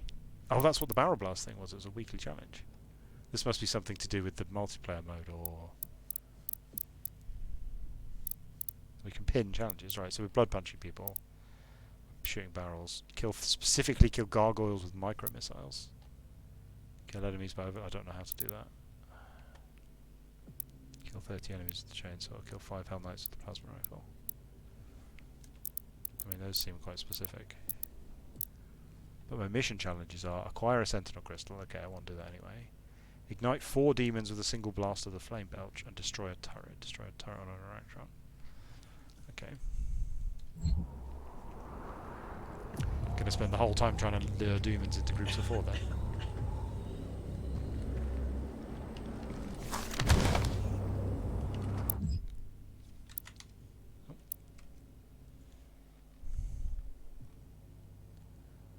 Ancient Argenta Cleric. He now serves the forces of Hell. So there's a... It seems like there's at least 4 planets? No, there's at least 3 planets, and the Sentinels are like an organisation that span across the planets. And everyone, the way everyone keeps speaking implies that our guy is human and cares about humans.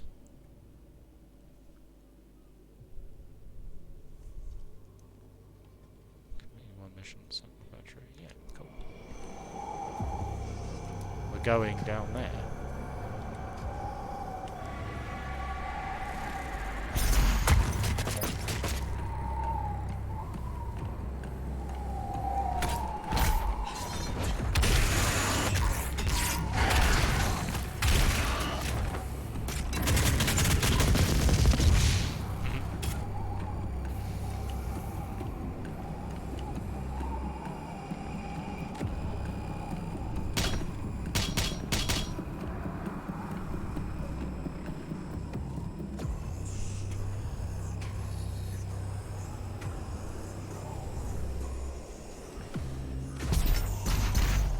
Nope.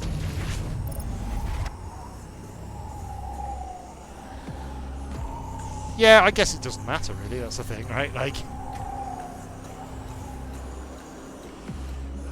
I don't know,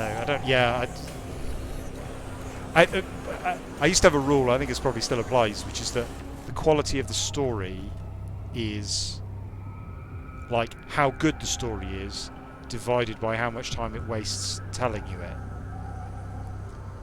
So in this case, like, the story is quite bad, and also there's a whole bunch of stuff in the game which is story based, which isn't telling me the story very well. What? Am I just jumping across there? Am I missing something here?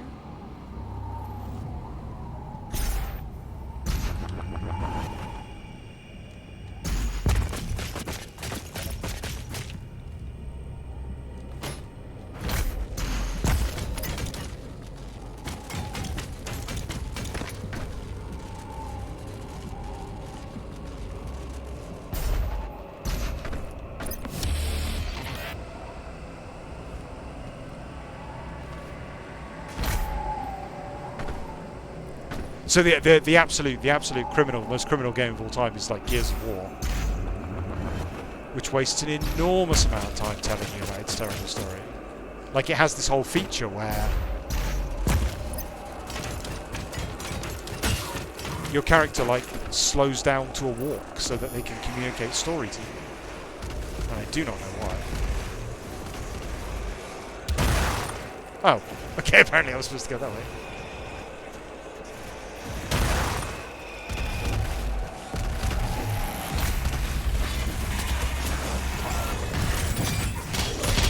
Yeah, there we go.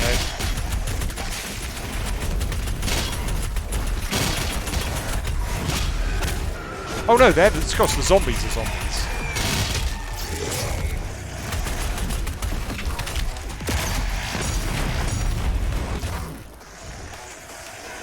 Are the soldier guys zombies? No idea.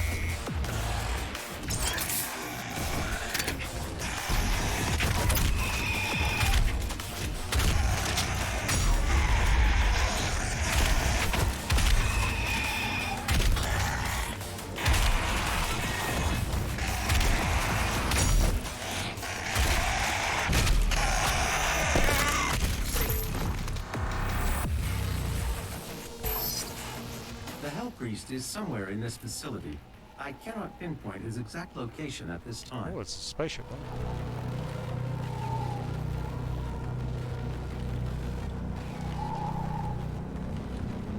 It's like Time Splitters, right? It's like every game is Time Splitters. Time Splitters is explicitly about, like, just randomly wander around between random, like, different places that are cool for fun. And all the story really needs to do is explain why I'm in the places I'm in and what they are and why I should care about that, and it hasn't really done that. No, it's fun though, right? But like...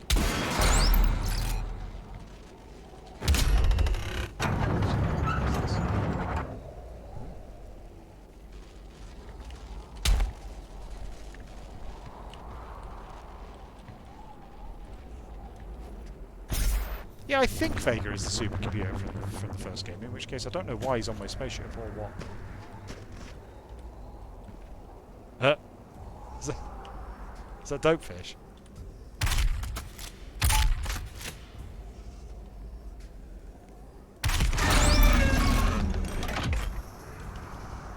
I love that skeleton.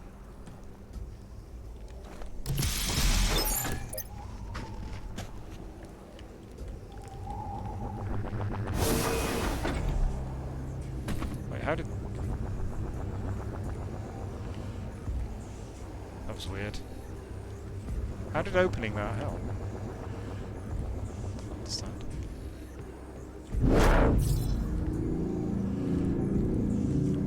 What were the other achievements I had to do? Find a crystal and destroy a turret. Pretty bad at destroying those turrets.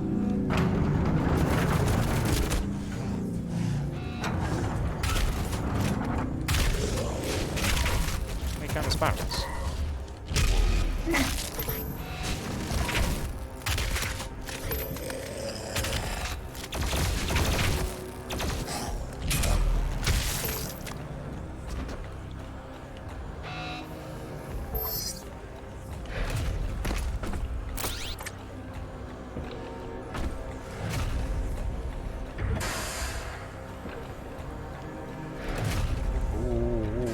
fancy stuff. Oh, look at those crates. Look at those Crusader crates. Those are great. The barrels of blood. Crusader blood for Templars to drink.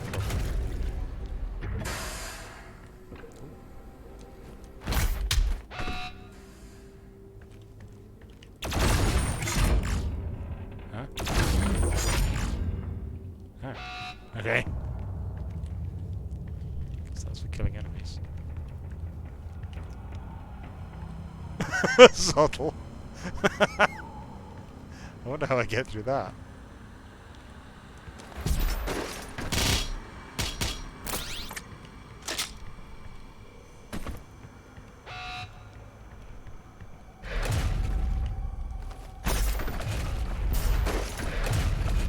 I guess that's a cultist key.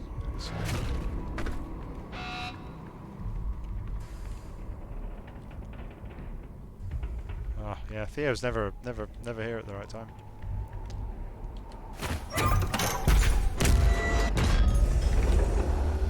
Welcome, Slayer. Is my time at an end? Let's see if you're strong enough to survive this cursed citadel. Oh. I can't get through the door.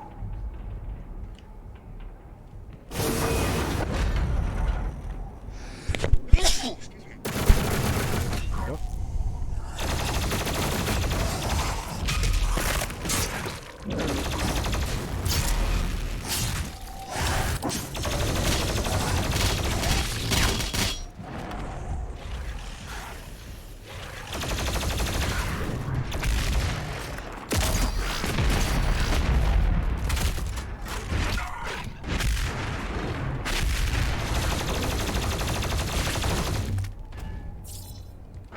The Slayer has arrived. All mortally challenged personnel, please be advised.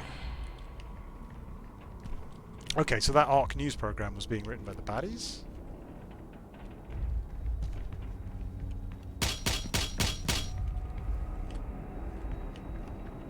Hey!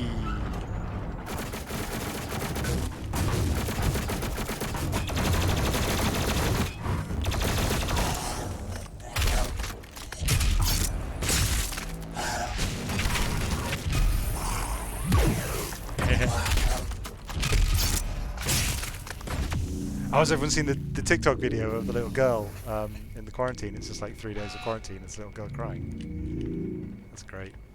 If you see it, watch it. Oh, I didn't do the thing.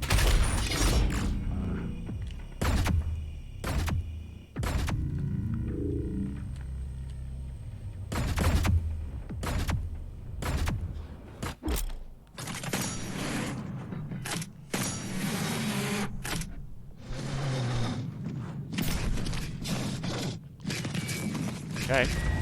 I guess I'm fighting a Mancubus then. Thanks for the warning. No, I wasn't. TikTok is garbage, but someone linked it. Oh, maybe it wasn't a TikTok, actually. I can't remember. Someone linked it on our Slack anyway.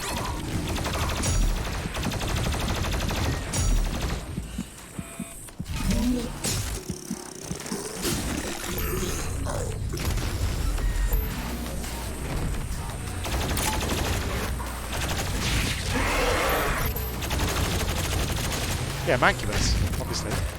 Oh god, there's another one. Jesus. What?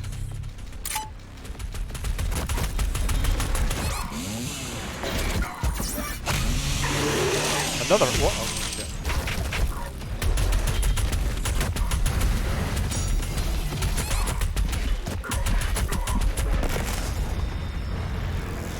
That's the first time I've died.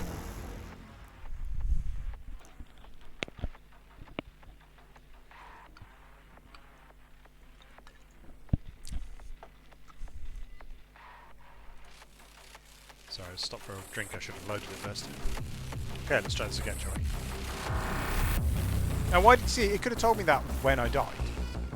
That would have been fun.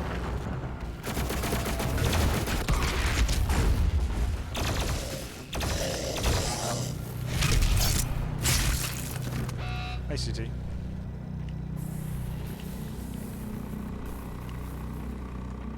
We all know what's happened so far. The answer is we're not really sure. There's loads of demons in the fight.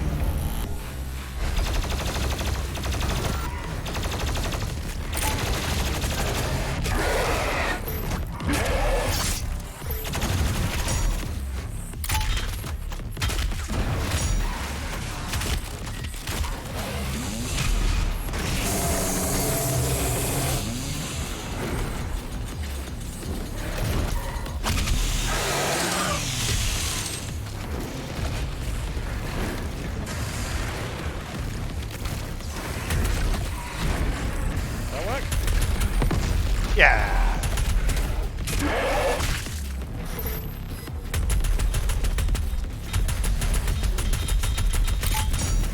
He seems a bit broken.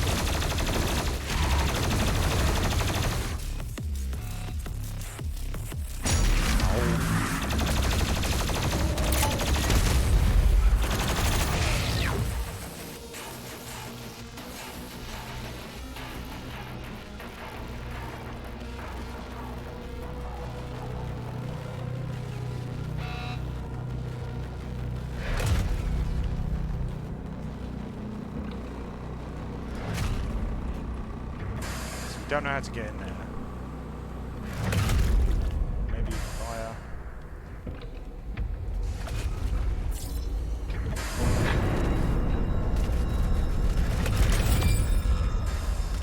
Meet Theo, who gives us an upgrade.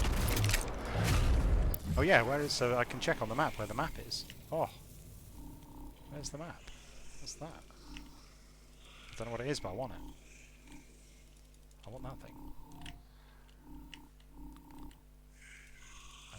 I don't know what that is, but I don't have it either.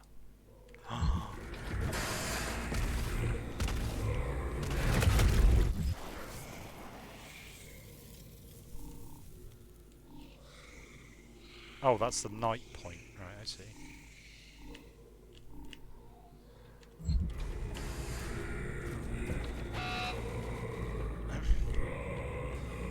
Yeah, Theo, we've been looking at the... oh, looks like I can't get back there. Oh, what? We've missed this thing. That was the Sentinel thingy, wasn't it? Sentinel battery. Oh. Yeah, we've unlocked a whole new kind of power-up, Theo, which is based on being a knight.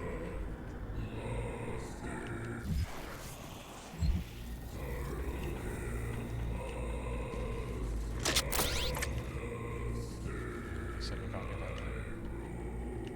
Oh well.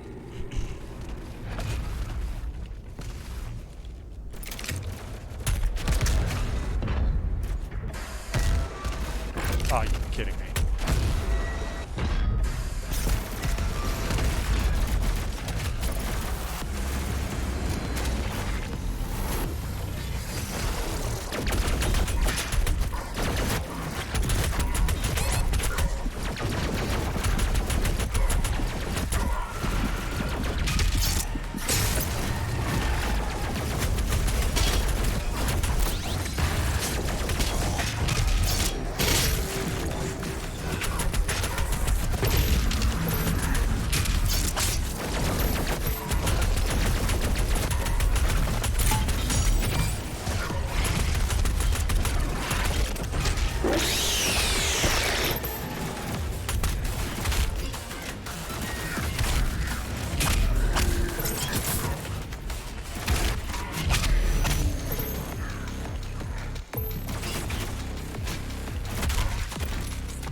Did it turn off my tracked achievements when I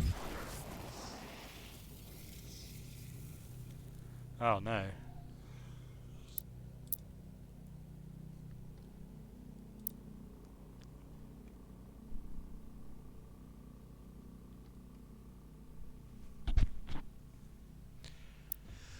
Yeah. Yeah, it looks like it turned off my tracked achievements when I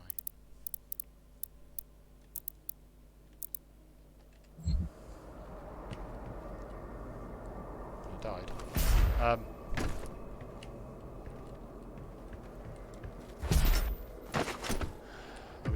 We still have medical quests. Do we Does anyone know if there's a plan in place for what happens when the hospital fills up? Like, are they going to start triaging? Because that'll be blood in the streets if they start triaging hospitals. Do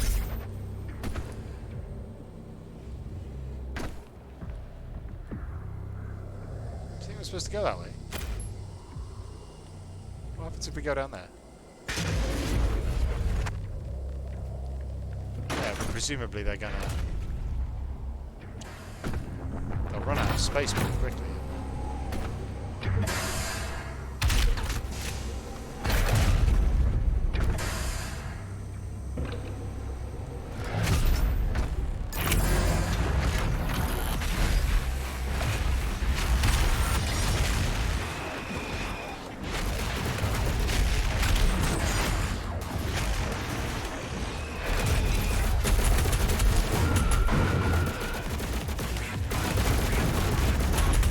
Kill that help.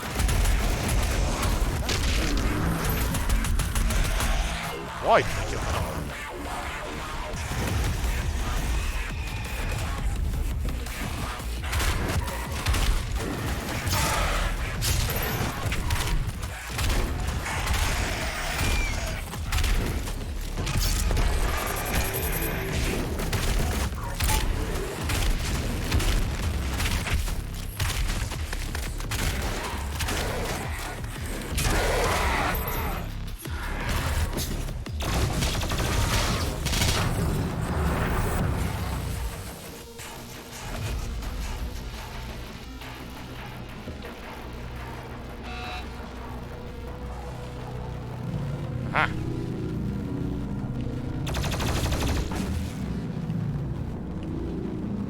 That does not look possible, does it?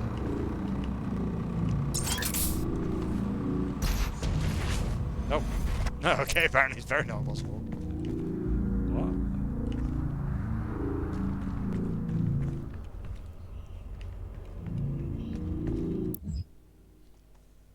Yeah, I decided not to send my mum the Mother's Day card that I had because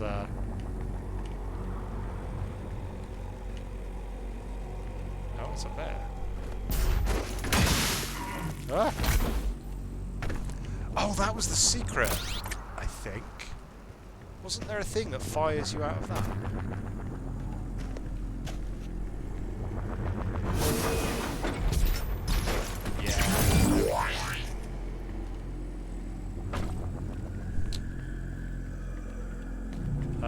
Yeah, apparently the virus lives for 24 hours on cardboard.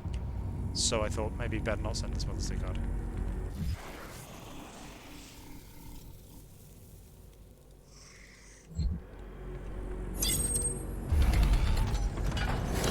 It's apparently longer on steel and plastic. It's like 72 hours on steel and plastic, but 24 hours on cardboard.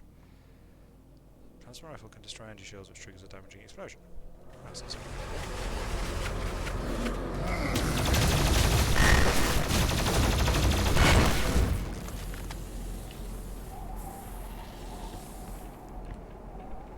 I don't think that worked.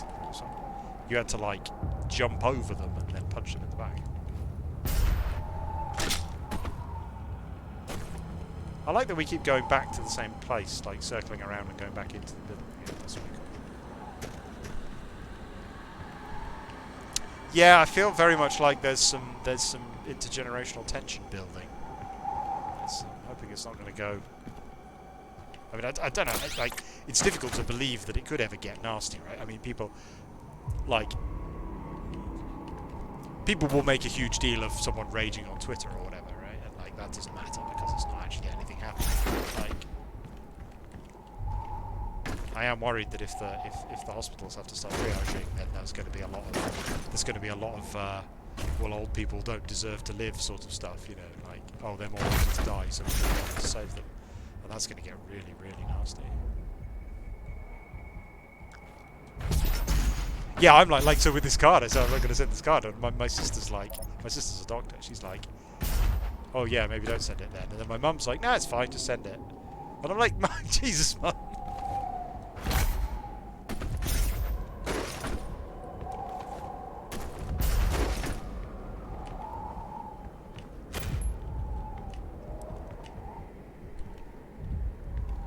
It looks like I'm supposed to activate this button, but...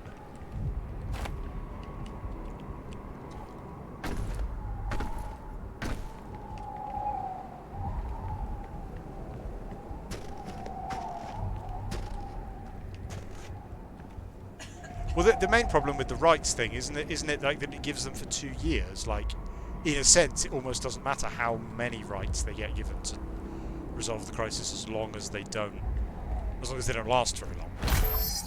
Well, I mean, obviously, there's all sorts of things they could do, but...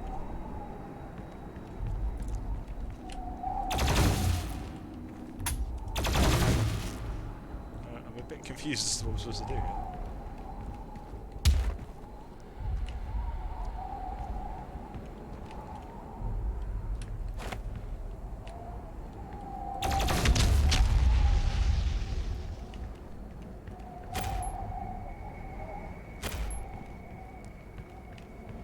Oh, maybe just walk up to the store? Didn't actually try that. No, that doesn't work. What am I supposed to do?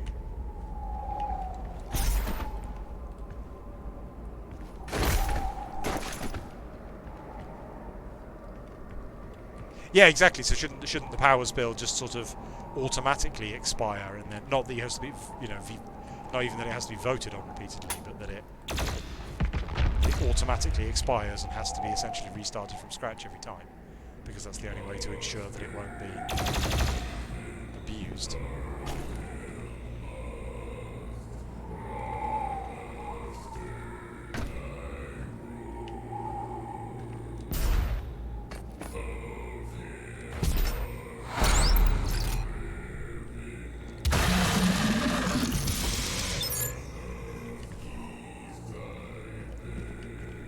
Well.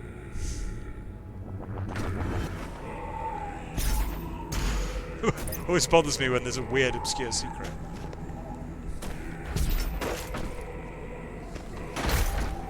Yeah, exactly, right? Like, the secret shouldn't be easier to find than the way onwards. Especially when it's a very obscure one. How am I supposed to get over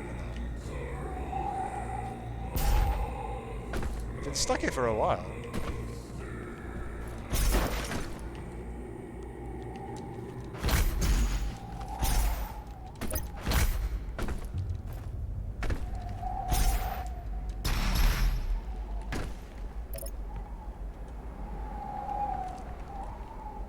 Can anyone Google it?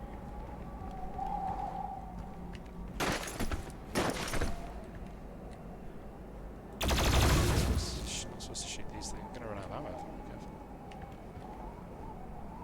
It feels like this should have activated when the combat ended. Let me just go back and see if anything's changed back here.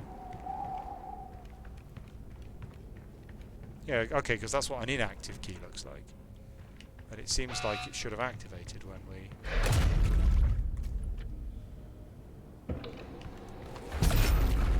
Oh. What's this? It's just a death pit, alright.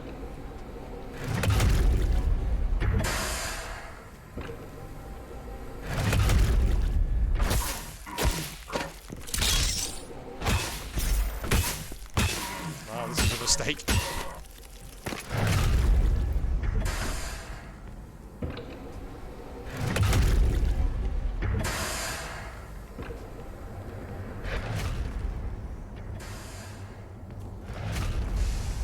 Oh, there was a thing down here, wasn't there?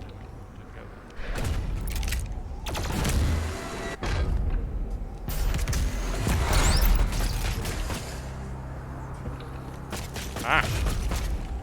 Hello, my friend. Excellent.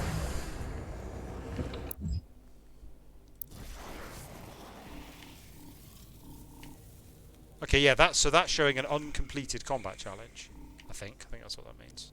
And the way onwards is actually down here, or is that a secret? I don't know, can't tell.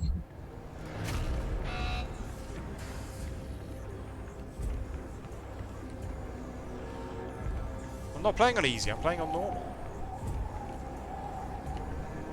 Also, you should know, Sooty, like, it's about how valuable your time is. There was a point around the age, it was about 25 or something, and I was like, you know what? When I'm stuck, it is not worth game of this.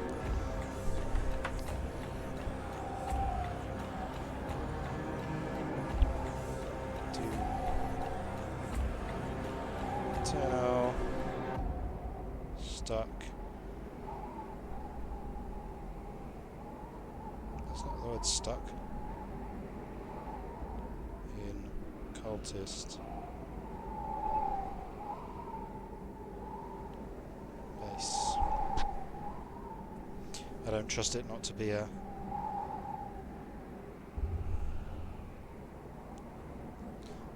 bug.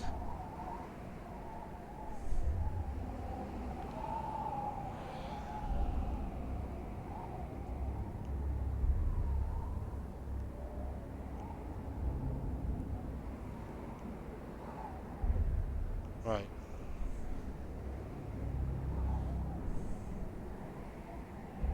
Drop down to the area below, head towards the broken arch on the far side. Jump to the climbable wall. Ah! Where's the climbable wall? Ah! There it is. Right.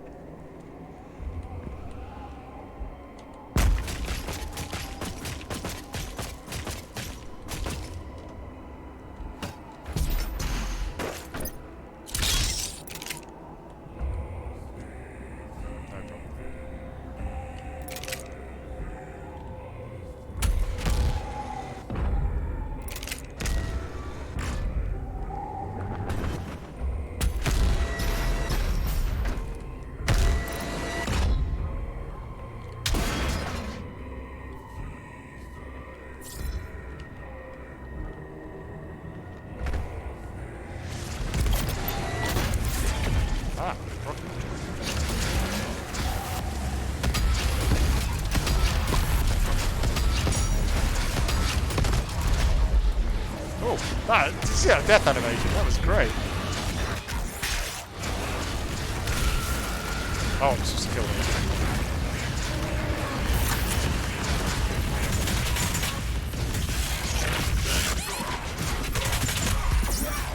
Ah!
Alright, see, this is why we have to get. We need the map, you see, so we can tell whether there's any collectibles to find.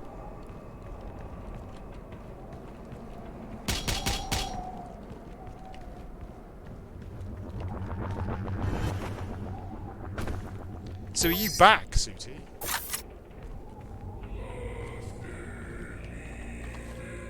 I thought you quit. Not RuneScape, in case anyone's wondering.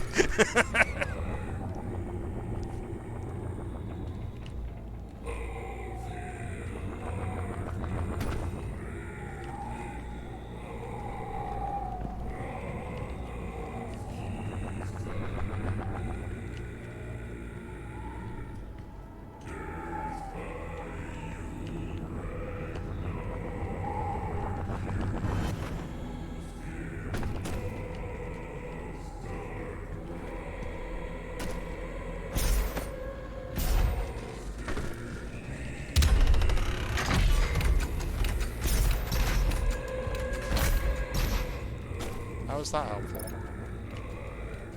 Oh, turn around.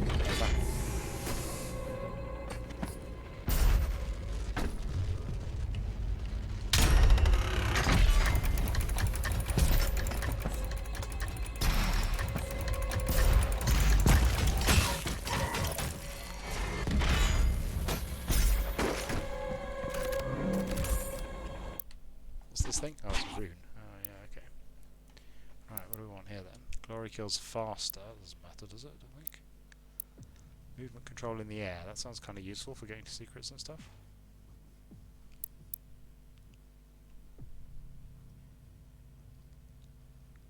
Survive death and slow down time. Increase how long enemies remain staggered. That's probably useful.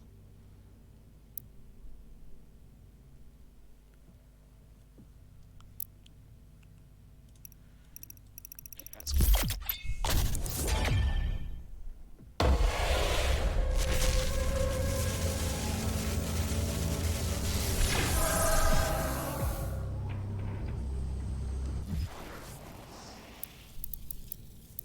Oh, yeah, good automatically. That's good. Go in there.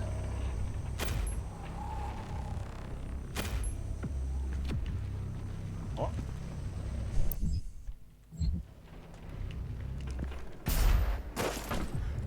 Hey, sarcophagi. Oh, hello.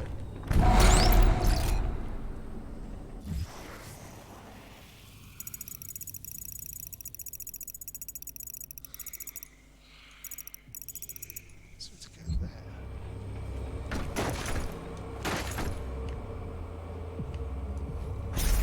Ah. Oh. Ah, idiot.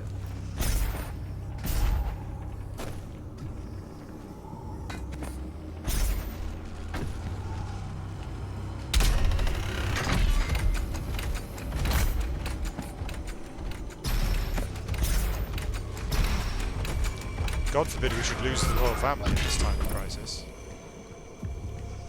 They're very useful. Wait, should the... in fact... should the Queen not be doing, like, daily messages reassuring everybody?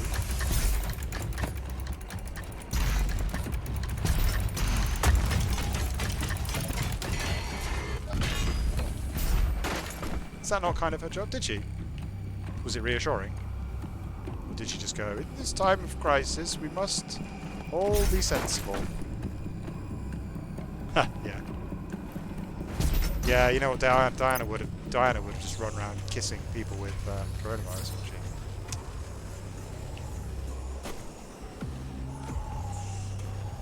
Oh, great, that one. Okay. Close enough. Right, there we go. That's activated. Oh, hello. Oh!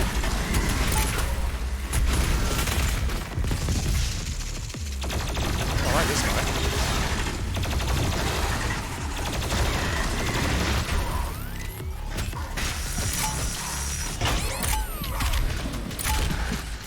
Oh, bum.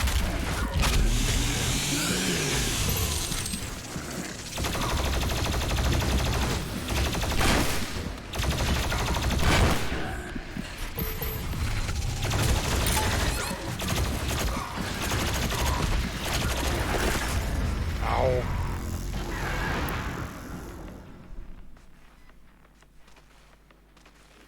Philip went AWOL.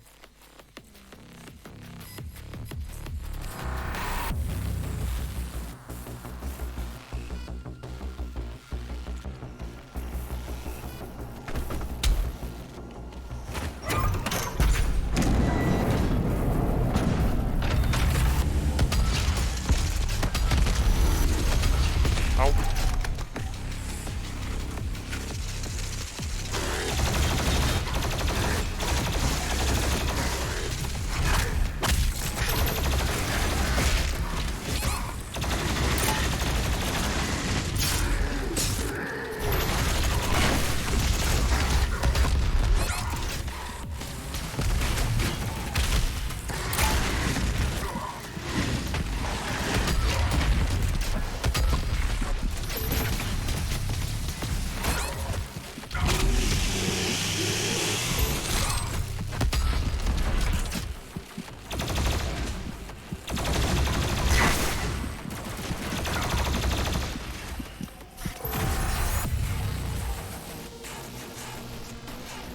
I like that the enemies appeared before I turned the battery on.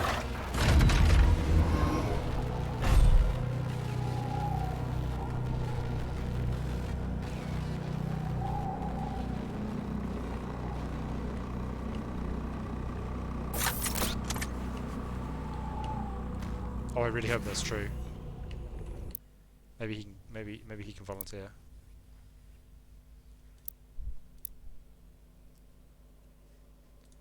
I have a feeling this one's probably more useful because it'll just work automatically. Oh, or should I get the sniper rifle? Detonate rockets in flight or lock on. Nah, I don't care about that. Let's get that one.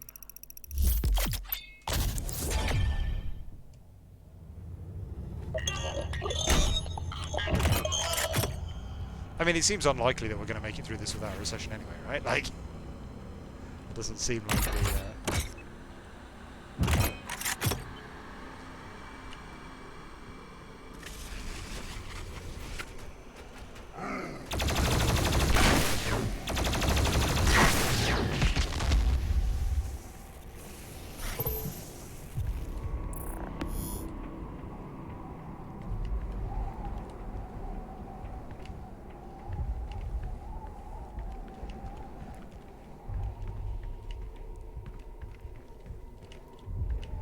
Well, they need to stave off recession so that they've got time to sell their stocks, right? Like, we can't have a recession yet.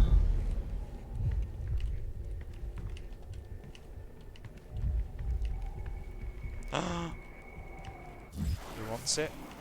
Who wants it?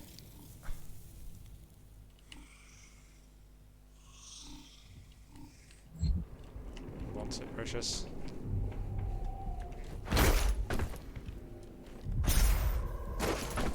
Oh.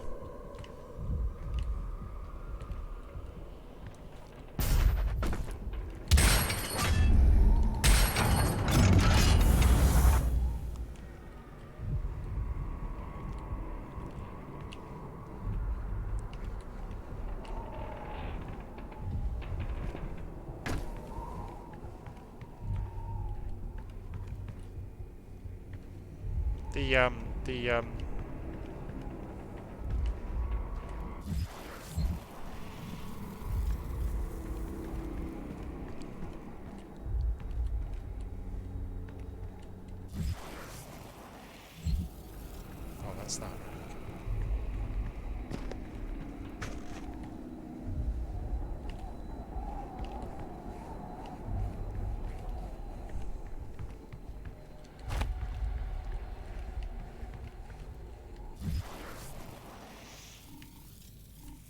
I'm guessing, because given that that combat encounter is unresolved, that we will find a way to get that later, but I may be mistaken.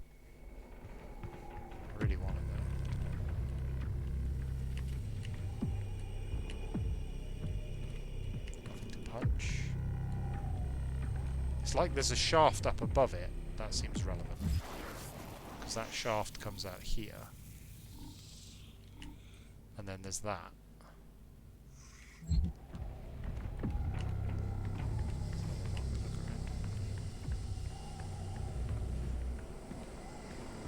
Ah! Aha! Gotcha.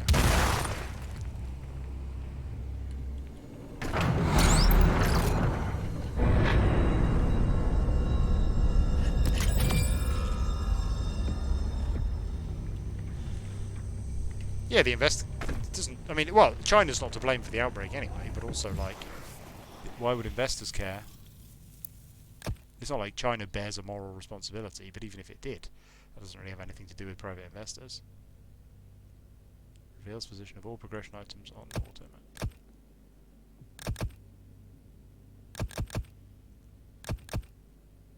Oh wait, I don't care about those, do I? Oh, I care about the weapon mod things. I don't care about the other stuff. Oh, I don't know really. I think faster weapon switch, that's quite useful.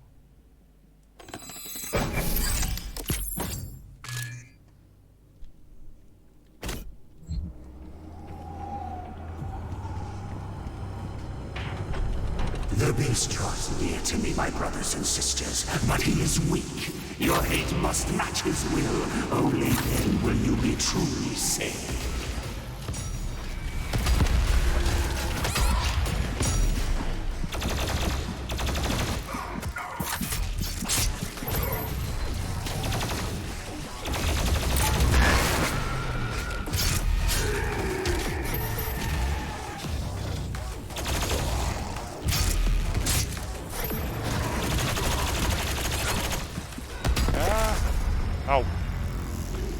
missile launcher myself in the face. That's really helpful. It auto-switched to the missile launcher when I was in melee range, when I ran out of ammunition. That's just what you need.